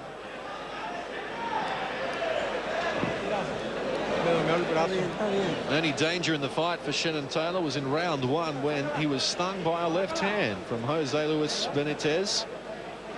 But from that point onwards, Shannan Taylor was in complete control. He stalked his opponent around the ring, unloaded an enormous amount of punishment to the body, and also found the target with the uppercut with great regularity. Dominating display from Shannan Taylor. He will now head to the United States to impress the American boxing public, because he has achieved all he can here in Australia. They keep bringing opponents from overseas to Australia for him. He keeps beating them. And now it is time for Shannan Taylor to tackle the big picture. A marvellous 10-round international welterweight contest. Again, we go to the scorecard. Ladies and gentlemen, we have a unanimous victor. Judge Don Marks scores the bout 189. Judge John Couchy scores the bout 100 to 90. Judge Bernie McMahon scores the bout 190 in favour, the blue corner, the bloodluster, Shannan Taylor. As we expected, Shannan Taylor proving too good. 100 to 89 for Don Marks and 190 for John Couchy and Bernie McMahon. Let's listen in with the winner. Here he is with Andy Raymond. Well, Shannan Taylor, you were certainly made to work for your money tonight. He was tough and he was hard. Certainly was. I just hope I done you all proud. I'm Australian. I hope I done you all proud. I knock him out quick. I can go the distance. I've got it all, guys. I love yous, I really do. I hope I made you happy and proud tonight, but you know, it wasn't a knockout win. But hey, we won on points. Hey, I've showed you once again I can go the distance. I'm always fit. That kid there, whoever the derelict, was who rang my house last night and said, fight real fighters, get in here and fight him. I bet you'll sit you on your backside real quick. That guy's the hardest puncher I've ever fought, and I've fought 3 world champs. Shannan Taylor, his record indicated he could throw a punch. We know that now, and you treated him with the respect he deserved. I did, and the derelict rang up last night, mate, an absolute goose, ringing me house late at night, telling me to fight real fights. That guy was hungry. I was blurry from the first round on a box with blurry eyes the whole time. I couldn't get a bit of distance to land punches on him. All credit to him. He can punch, that guy. Needs to work on a bit of speed work, but certainly he got a punch behind him, that kid. And you know, he'll win a lot of fights. You can't take away from anyone. Everybody who gets in the ring, from the smallest kid to the oldest kid, to the ugliest, to the biggest, the fattest, to anybody. This is a place where it's a lonely place. And doesn't matter who it is, little, small, big. It's a big heart to get in here and be by yourself, because your trainers are there, but you're on your own. Certainly the applause warranted from the crowd. Shannan Taylor, I know I've asked this question before. Where to from here for the blaster? I'll go home and have a look at the mistakes I made. I know what it was. I just couldn't get going. I couldn't get the distance between him because I was blurry in the eyes, you know, due to a silly punch I ran into in the first round. I boxed 10 rounds of blurry eyes. And, I got through 10 rounds of boxing, had him gone a couple of times, but I just couldn't bowl up because I just couldn't judge the distance, you know. I've had it once before, and, you know, sometimes I put myself under a lot of stress to come out here and do you guys proud. I guess I get a few migraines, but, you know, I'll go home and rest up. You know, I'm an Australian kid, I just want to win a world title. Please, someone give me a shot at one, you know, that's all I want to do is give me a go. Let's find out if I'm the real thing. If I get set on my ass and don't win the world title, I bet I'll give it a good shake. Shannan Taylor, congratulations once again. He's back in victory lane. I'd just like to thank all my sponsors. You guys know who you are. I've got a list more than any car racer. I love you all. You know, the amount of you guys support, I wouldn't be able to do it. My beautiful fiance over there. We're having a baby in December. Hopefully the baby's, you know, born with no complications, and you You know, I'm looking forward to being a father in December, and you know, I'm just happy to do you guys because I hope I didn't let you down by not knocking the guy out. But like I said, somebody going to go the distance. You know, he's a tough kid. I just hope I've done you proud, you know. Thank you. So we have Shannon.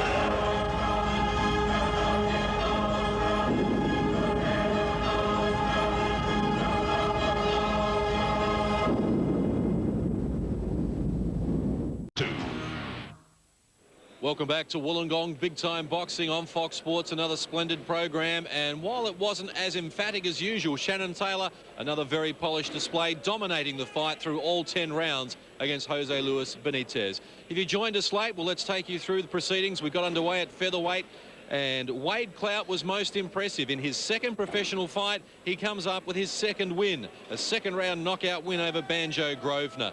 Joel Bourke against Zeljko Gajic was a very interesting fight. It went the complete 6 rounds, with Gajic getting a unanimous points decision. Then Lincoln Stewart in against Gabe Bermudez. Well, Gabe Bermudez won the first 2 rounds, but Lincoln Stewart was just warming to his task. He has a big future, the young man from Victoria, with a win in round number 4. Bermudez down 3 times in that round. And then at lightweight, the rematch between Stuart, Patterson and Danny McGrail. McGrail down in the opening round, and Patterson dominated the fight to get home with the unanimous points decision. And that was the decision in the final event as well. Our feature event, Shannan Taylor. He took some punishment in the opening round and complained of blurred vision after that.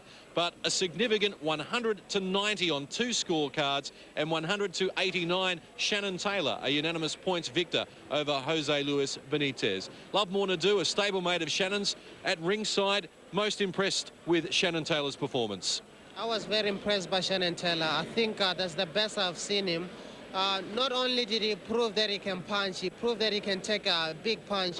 The guy he was fighting is a big puncher. He shook Shannan with a punch, but Shannan took it like a man.